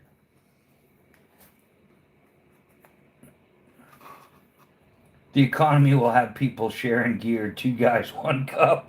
Oh, Crown Fog. That is oh, shame on you, but man, you oh, I'm laughing because it's not right, but I'm also laughing because it's funny. Um, I do. I use it ironically. I'm sitting next to a nearly 1 kilowatt power station, just too dumb to plug the damn phone in. Well, Boondog, we appreciate the honesty. Um,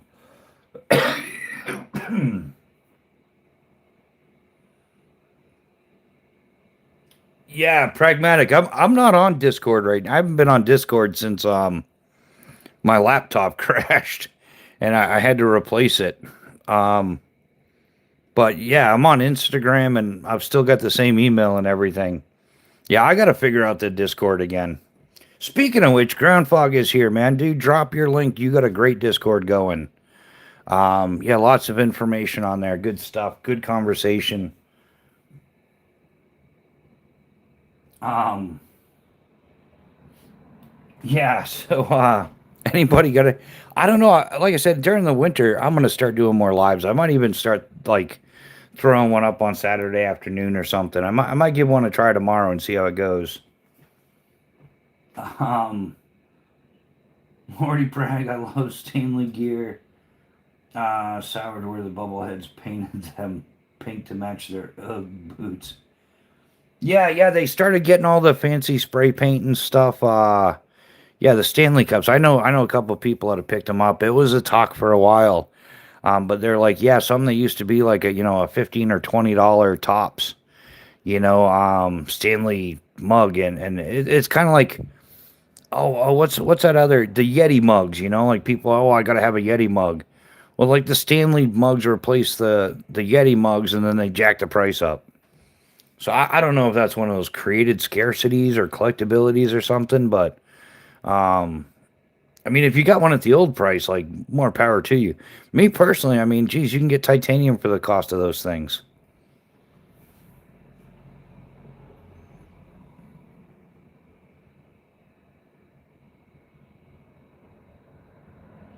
I have a Discord discussing survival. Yeah, there is, guys. Yeah, Ground Fog just dropped his link if you want to, check out his Discord. And yeah, like I said, lots of good conversation going on there. Just exchange of information, the occasional fart joke. But hey, man, that's what makes life good, right? Ozark Fail did a complete exact copy of a ripoff of the Yeti mug. Yeah, that's Ozark Fail for you there, straight out of China, knocking everybody off. Yeah, they totally knocked off the Benchmade bug out, the Stanley mug. Yeah, that's pretty much what they do, but they just don't do it well. Um,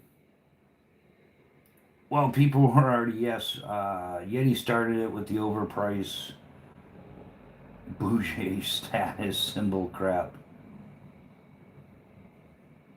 Yeah, Hydra Flask, Life Factory, Clean Canteen, Stanley, all fads, but some of them actually made really legit products. Yeah, yeah, pragmatic. You're absolutely right. Yeah, I think a lot of them make legit products, but it just, man, like so many brands have been ruined by the yuppie takeover. The guy commuting from his car out, to his office building in New York City, rocking an $800 Sympatex Arc'teryx parka. Those guys, they just they drive the prices up. Like the North Face is another good example. They kind of sold out to yuppie America. Like they used to be like legit hard use outdoor clothing, and then as more and more like regular civil people started using it, they just started making it more to fit them. Wild Things in North Conway, New Hampshire used to sell like solid rock climbing gear. They made like harnesses and sewn slings and all kinds of great products. And then there was a ugly divorce, and then it turned into like this fashion show clothing set that actually I wouldn't even buy their stuff anymore because they got popular on the Asian market. Actually, no, I would. They have like a military contract stuff now, but they started selling a lot of their stuff to Asia. So like it's not even like it's much smaller than what it should be. It's not fit the same. I don't know. It's hard to explain. But yeah, they do actually. Wild Things make some like oh, what is it? The multicam Alpine winter camo over like coveralls and stuff. They make some of that stuff that's pretty good. I carry the Nalgene Triton water bottles in my lunchbox every day. They seem to work well, made in the USA. Yeah, man, you're totally right, man. I've used a bunch of those. I actually use those. You're talking like traditional Nalgene bottles. Um, like this one, right? Like simple stuff, the Nalgene Classic. So yeah. These are also great. I used to use these to store like my pasta and stuff in. Cause yeah, the water doesn't come out, so you can use it as a storage space as well. Yeah, great water bottles.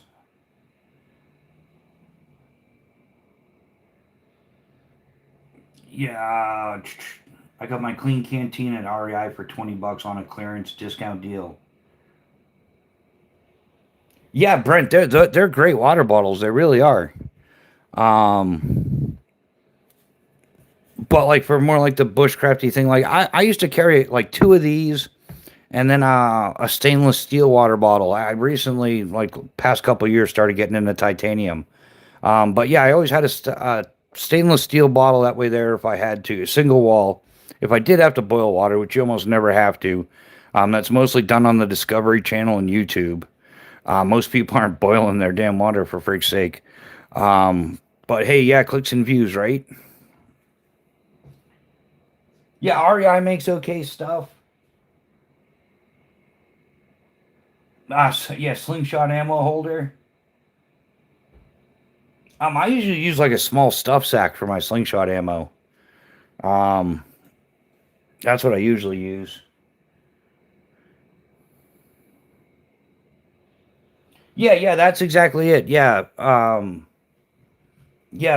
Yeah, if you need it, you've got it. But if you don't need it, it's a nice little extra storage thing. Some people will throw like, I don't know, man. It's mostly a YouTube thing. Like you make a survival kit out of a water bottle. I've never done that. I'll throw pasta in it. I'll throw rice in it. Like uncooked. It's a great way to tote around. Like if you're gonna be on the trail for a week or something. Yeah, you fill this up with rice, and yeah, you've got almost a week's worth of rice once you cook it. Yeah, Tony Gilbert. I've got a wrist rocket. I've also got some modern frames. Not a fan of the wrist rocket at all. Those things are like the 1980s. I guess they still have their time and their place, but the where it's at is the new modern. Actually, I'll grab a couple. We'll just slide this over for a second. Special effects, guys. This is how they did it back in the day.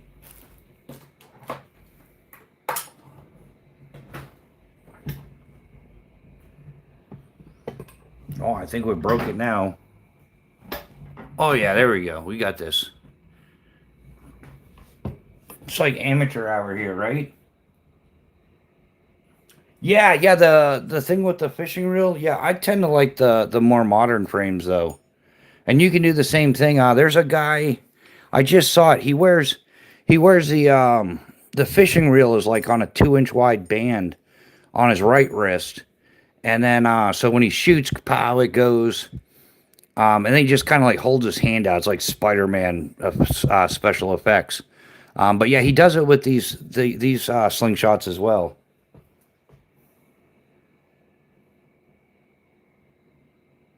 Yeah, chaos. Yeah, an Nalgene bottle full of drink mixes. Yeah, you can do that as well.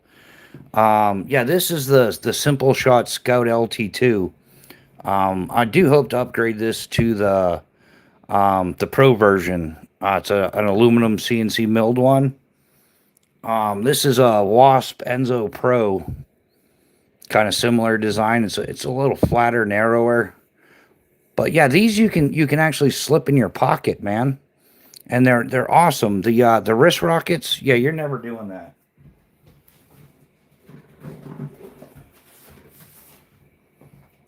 Yeah, you're talking like one of these, and you can modify it. But yeah, these just don't pack well. They pack for shit, actually. Yeah, wrist rockets. Yeah, I'm done with those. Great for a bag warmer. The main reason was durable and easy to clean for choosing titanium. Nalgene's are good too, safe to hold boiling water without leaching chemicals. Yeah, Boondock, you're right.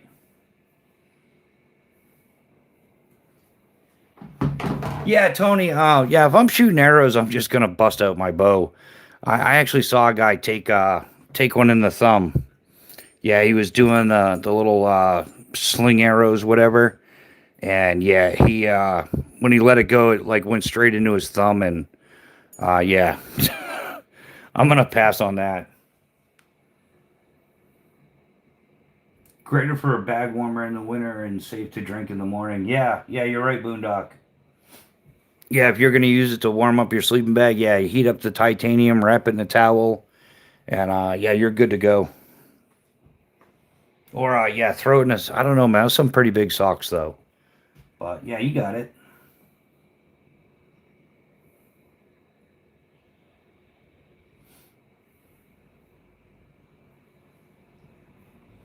Um, yeah, just getting caught up on the comments.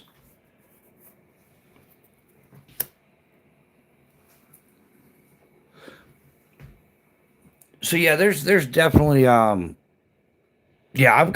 I think I've got all the rest of my water bottles packed away at the moment. No, I've got could use a washing at this point, but yeah, this is a stainless the Pathfinder water bottle. And yeah, these are stainless steel. But yeah, I ended up switching over to the titanium. I like the titanium ones too. They tend to be narrower. But yeah, I've got the Holy Grail titanium bottle now. I've got the Vargo Para bottle. So yeah, that's my bling bling number one water bottle. And yeah, I currently have that packed away at the moment. The main reason was durable and easy to clean for choosing titanium.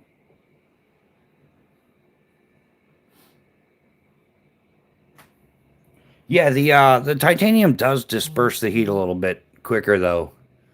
Kind of cools off quicker. Like if you put something hot in it, it cools off quicker. Which could be a huge perk if you're boiling water to drink. Then that's a huge perk. But if you're trying to keep it warm like coffee or something. Did you get any other Pathfinder gear? I've been looking at their stuff for a while, but don't need it. Um, yeah, I got a couple of their things, but I don't see me getting it. Yeah, I got that stainless bottle years ago. My old one was beat. Like I drug it around for so many years. So I ended up throwing that one in the recycling.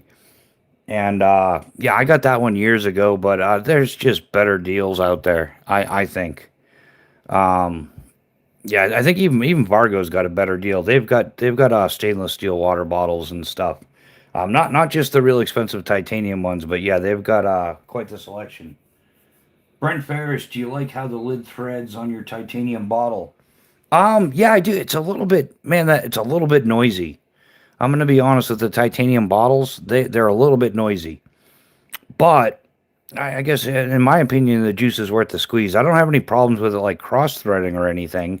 The threads are pretty smooth. They've just got that titanium on titanium sound.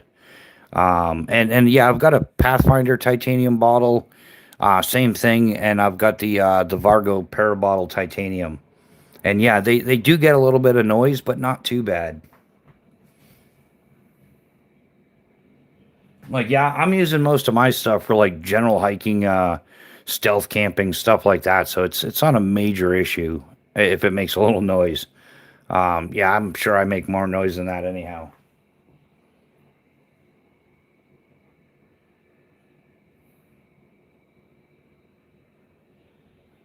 Yeah, yeah, Boondock. We'll have to talk about that some more sometime. Cause I'm looking into like bushcraft pot, something with a bail handle you can hang from a tripod or something from a tree branch. Um, yeah, cause I've got some aluminum pots and pans and stuff, but I am gonna eventually switch that all over to titanium. So I've been looking at quite a few different companies. Um, yeah, I've definitely looked like Vargo. I actually was able to get an affiliate with Vargo. Um, yeah, what's the other ones? What is it? Keys Kitchen, Keys Titanium, or something like that. Yeah, anyhow, yeah, there's a few. I've got a list going. I'd have to look this stuff up at the moment, but Same experience here. I use a cheap Amazon 750 milliliter titanium bottle. I really like Tokes. I have a lot of their stuff. Yeah, Boondock. I've looked at some. You did a video that was on a bunch of Tokes stuff, Tokes titanium. I've definitely looked into that stuff. They've got some great kits you can get in a group deal, or if you're buying a bunch of stuff at once.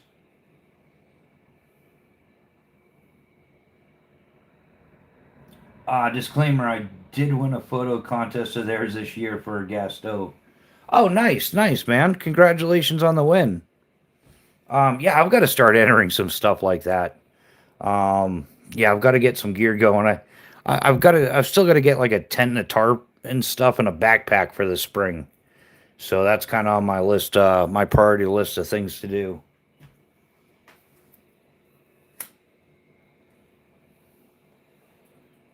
And then yeah, hopefully have that stuff by the spring, and then next summer I want to be picking up some winter gear so I can do stuff during the winter. Yeah, way too many winters in Florida. I don't really own. I mean, like I own limited like urban type. I've got a North Face jacket and stuff, but it's crap for actual outdoors. Yeah, I've got to get some like merino wool stuff and everything, especially up here in New Hampshire.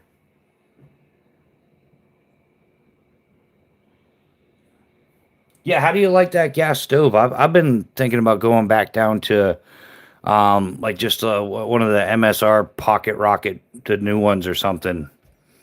Like I might just downgrade back to one of those. Like I like the jet boil, but man, it's for boiling water really. It's not an all around kind of deal. And I've got the I think it's the micro mo. So it does have the adjustable burner. It's not like the jet boil flash. It's either on or it's off pretty much. Um, yeah, the isobutane, that stuff's great. I think my holy grail of outdoor stoves is like the MSR, the XGK multi stove fuel. They made one for the Marine Corps, and yeah, here's one of the Isopro containers here, one of the small ones. Um, but it takes like five different fuels. It'll run off of like standard white gas, diesel. Um, you can hook up a tank to it. You can also put Jet A in it, which is cool. Yeah, I definitely want. Yeah, because man, I know where to get Jet A for free.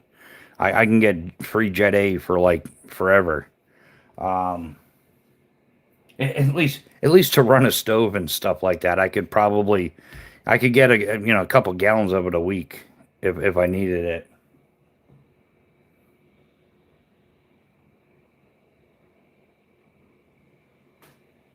Yeah, yeah, Boondock. I saw yours.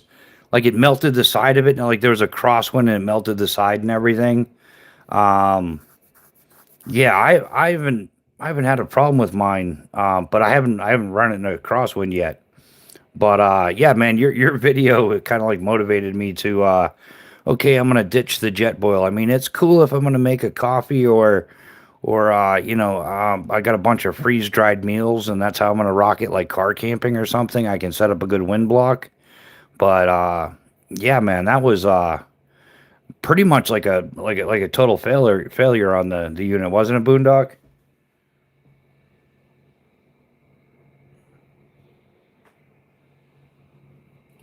Yeah, yeah. Well, speaking of which, a twig stove, Bushcraft Essentials. They make the Bush box. I'd like to get a Bush box XL in titanium, and then yeah, man, just it's a glorified twig stove, like big enough you could cook a meal for two or three people. But also, man, you could use it for roasting marshmallows, making the s'mores, doing all the cool kid stuff.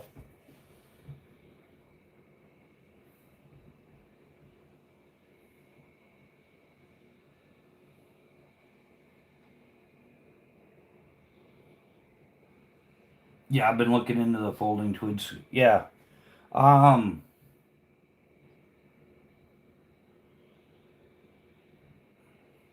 Yeah, Chaos. Which twig stove you been looking into? Yeah, the whole plastic wind guard melted on one side of the jet boil burner. Yeah, I saw that. Yeah, you showed that in your video, Boondock, and I was like, wow, that's it's unfortunate that it happened to you, man, but I do appreciate, and I'm sure I'm not the only one.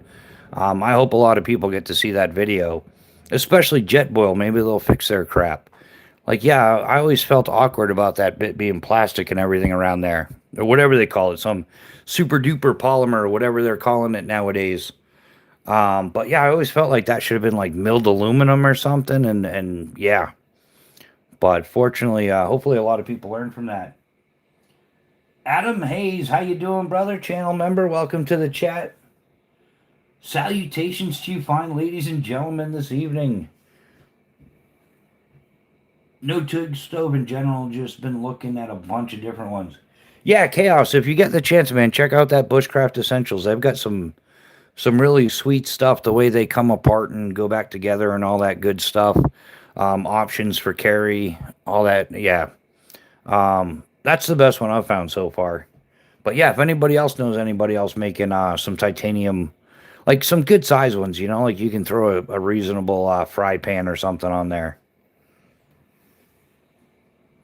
I'm gonna modify the stove to burn pellets more efficiently.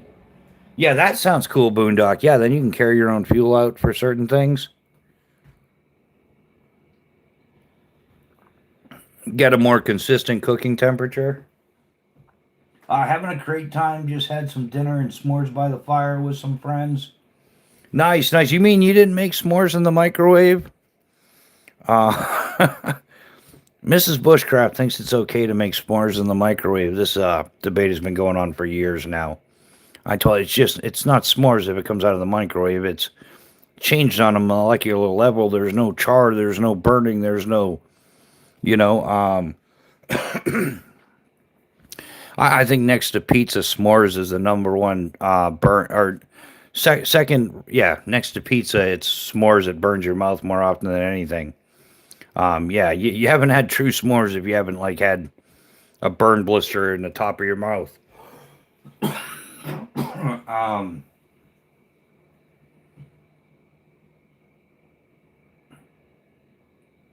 yeah. So what else have we got going on? Yeah. So guys, I'm probably planning. I don't know what y'all got going on tomorrow, but I'm gonna throw a live probably about I'm thinking two or 3 o'clock in the afternoon, maybe an hour or two or something like that, just to yeah, have some more conversation during the winter. A subscriber told me about the mod works better in general, but makes pellets a viable option. A 20-pound bag is cheap and will last forever. Yeah, I'd imagine it would. I would. Yeah, I'd be interested to see how long that 20-pound bag lasts. That's for sure. But yeah, it sounds like a great car camping option, or yeah, if you're going to be extended camping, like a base camp style thing. The Frankensteining of the marshmallow is the whole point. Exactly. Yeah, Adam. It's yeah, the Frankensteining of the marshmallow is the whole point. Yeah, who's going to let theirs burn the longest, and then yeah, man, I've made many a s'mores on campfire or bonfires throughout my years of skydiving, and yeah, man, there is just. But yeah, Miss Bushcraft, you're like, we can cook them in the microwave. I'm like, blasphemy. I don't know you anymore. I'm not sure if I can continue this. Um, yeah, on a lot of forest roads I camp, the woods are picked clean. Yeah, yeah, you do have that problem too, Boondock. Yeah, I've been to plenty of places where, in fact, I've been to places where you camp where they're like, you're not allowed to get firewood. Like, you have to buy the firewood. And then, yeah, even if you were to try to sneak some, it's all, yeah. The forest floor is nothing but, leaves and pine needles and leaves or something.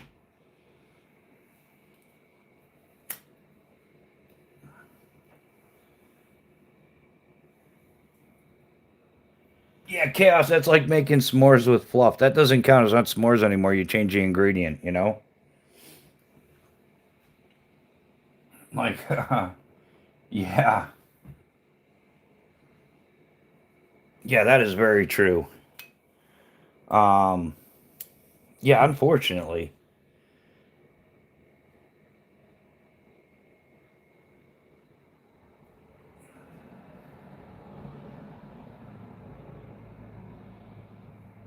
So yeah, so I'm gonna probably do, like I said, yeah, I'm gonna do another live tomorrow. We're definitely still doing the Sunday morning lives. Um, Definitely starting by 7. We've been starting those earlier and earlier. Yeah, I think the earliest so far is like 4:30, 5 o'clock. We just ended up going live. Yeah, so if you're up early on a Sunday morning and we're not live yet and you want it to go live, yeah, just send me a message on Instagram. Or I've been setting up the lives on Sunday nights as well, so you can. And I check the chat portion of it fairly frequently, and so yeah, we've been starting earlier and earlier just to have a good time. But yeah, yeah, Boondock, we get definitely got to talk again. I know you've been busy. I think we've both been a little bit sidetracked. But yeah, we got to get in contact again and try to sort something out.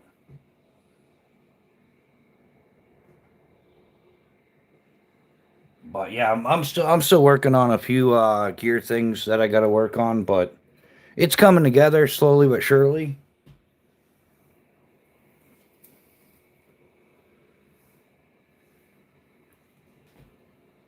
Um,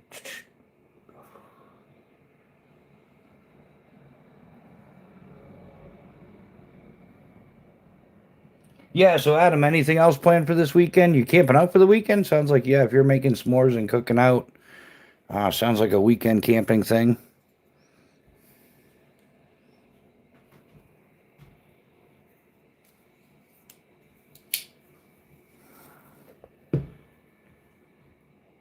On a lot of forest roads, yeah. Yeah, I'm not sure if the chat's lagging too. If that's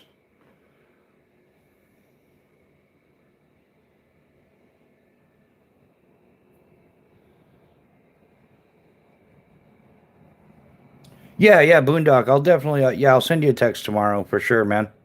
Yeah, what time's good for you? You got the day off or yeah, because like I said, I'm probably gonna do it live in the afternoon. Um, yeah, also yeah, mainly off grid is having a live bonfire thing tomorrow night.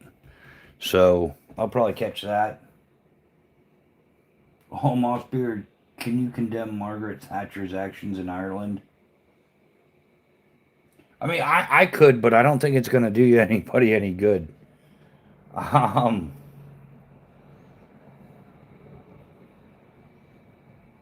yeah, yeah. There's a lot of messed up going on over there in Europe. Ireland's just one of them, but yeah.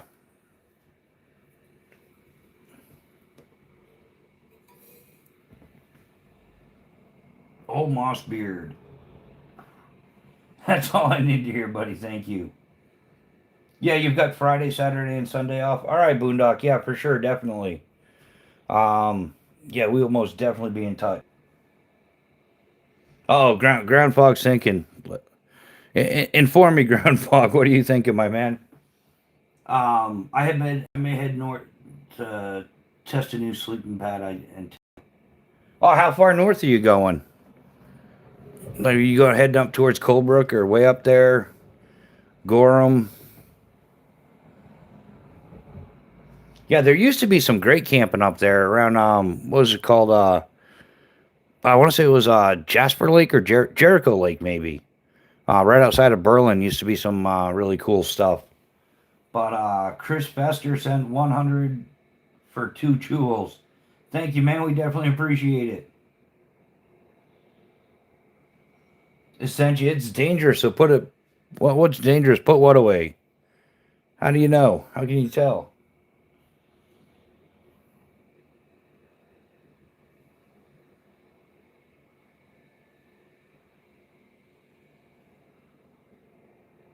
Yeah, I don't know what you're talking about. Essentia. Let's see. It's dangerous. Put it away. Been a subscriber. Been on YouTube since May 19th of 2025. Is it past your bedtime? 3 subscribers, 7 videos. I don't think you did one of them yourself. Have a very Merry Christmas and a Happy New Year. Don't know what you're talking about. Yeah, exactly. Haven't decided. Maybe it's Woodstock, maybe Carol. Yeah, Yeah, sounds good. Yep. Yeah, I thought you were going like north, like up Colebrook, that area, like almost up there by Canada. It's good stuff though, because this one time at Skydive Camp.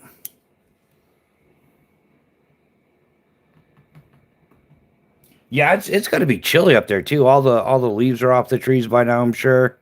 Yeah, winds are honking. You're gonna have a wind chill. Um, yeah, it's been quite a few years since I camped up in northern New Hampshire, but yeah, definitely zip the sleeping bag up for sure. I wouldn't mind doing it again though.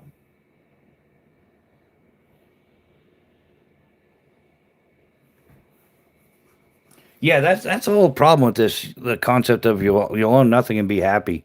I'm like, I don't have to own a lot. Like, I'm not into the luxury type stuff in the world, but man, you're not going camping without camping gear. If you're gonna go canoeing, you need a canoe and a paddle, PFD. If you want to go rock climbing, you're gonna need some lead gear, some pro rope harness. Man, gear just isn't cheap, man. I've toasted through so much gear in my lifetime. Um, yeah, that's all. Yeah, but we're getting there slowly but surely. Yeah, the tennis fourth season and my new pad is 7.3R. Yeah, yeah, that's a good pad there. What make is it? Did you go what is it, Sea to Summit or Thermarest or what's another pot climate? Um, yeah, one of the things I like to do too in cold weather like that is I'll take a space blanket and I'll put it underneath my air mattress. And that'll kind of like reflect the heat back up into the air mattress, and it makes a difference, believe it or not. Um, but yeah, definitely worth it.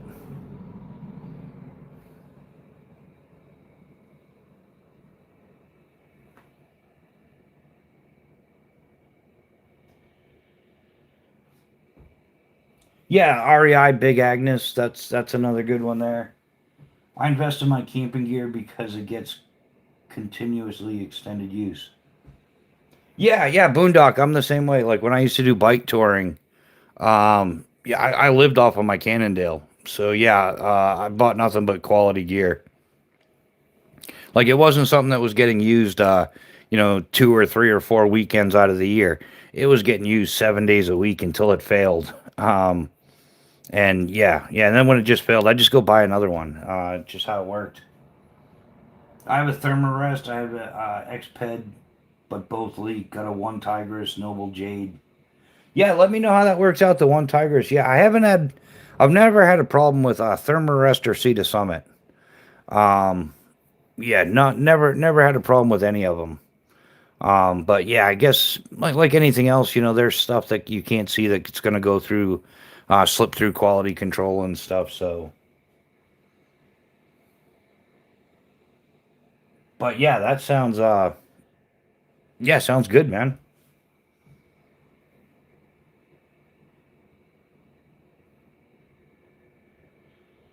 Yeah, I think when it comes to leaky air mattresses, I think the number one culprit is we inadvertently set up over some thorn bush or something that you didn't notice. Like you stomped everything down or something. I don't know. That's just been my experience. And then yeah, I've been lucky a couple times. I've had stuff. Um, yeah, it was a puncture. It wasn't a failure in the manufacturer design of it.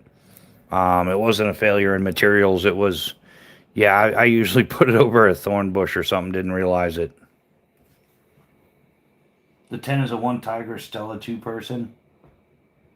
Yeah, I've been looking pretty hardcore into the light fighter tents.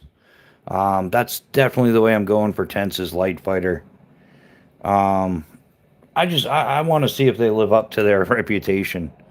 They're supposed to be like really durable, high quality. I'll check it out at some point. I have had the opportunity. I had somebody loan me the light fighter one man tent, and I got to go through the stitching on it, and it's extremely well built.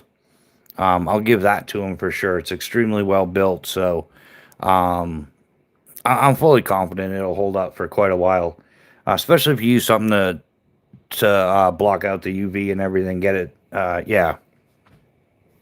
If you can keep the sun from destroying it, it'll last quite a while. Like the stitching on a light fighter tent will 100% outlast the fabric, but it should last quite a while. Mine tend to seam leak because of my weight and extended use. Yeah, if Boondock, the other reason, the major reason that people get leakage in the seams is from over tensioning the tent. Like if like some people will do it like they'll stake out the tent so tight you can bounce a quarter off of it kind of thing. Like you can flick it and it'll like yeah. So what happens is a lot of people under like the tension will actually start pulling the seams apart. So that's usually where you get seam leakages from over tensioning on setup. Like it should be taut, but not tight. The tent has had outstanding reviews for a few years. This is the updated version. The pad I'm taking a chance on. Yeah, I think anytime we go with an inflatable pad, we're taking a chance on it. Personally, if I were car camping, I wouldn't even get an inflatable pad. I'd just get like closed cell foam. Um, yeah, I'd even run like two of them or something. Oh, leaking pads, not tents. Never had that issues. Yeah, it is. Yeah, it is what it is. But yeah, guys, we definitely hit the 2 hour mark. So I want to thank everybody for hanging out. We're gonna wrap this one up.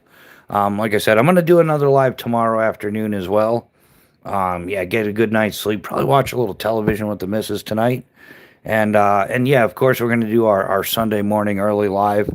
Anybody that's up, I know there's a lot of early risers, which is why I think Friday nights have gotten a little slower because a lot of people are just going to bed. But I'll have a live stream that lasts longer than 2 hours. Please contact your doctor. Yeah, yeah, pragmatic. I was doing like 8 to 10 hour live streams for a while. They were the bomb. I'll probably do it again. Like I'll run a live if it's gonna snow. I will stay up and do a live until I got to go out and start shoveling and stuff. But yeah, guys. But definitely thanks for hanging out. We definitely appreciate you being here. I'll catch most of you hopefully tomorrow, if not Sunday morning. We're definitely gonna be up in our game here. We got a lot to do, and I'd like to be doing a lot in a lot less time. But yeah, thanks everybody for hanging out. Pragmatic, thanks for being here. Justin Ronan, Elsie Buell was up in here. Neil McKenzie.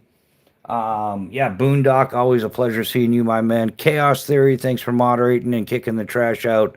Ground Fog, we appreciate you too, brother. Everybody check out Ground Fog's Discord channel there. He dropped a link a little while ago. And yeah, we will see everybody soon. Everybody be well. Take care. I'm out. See you later.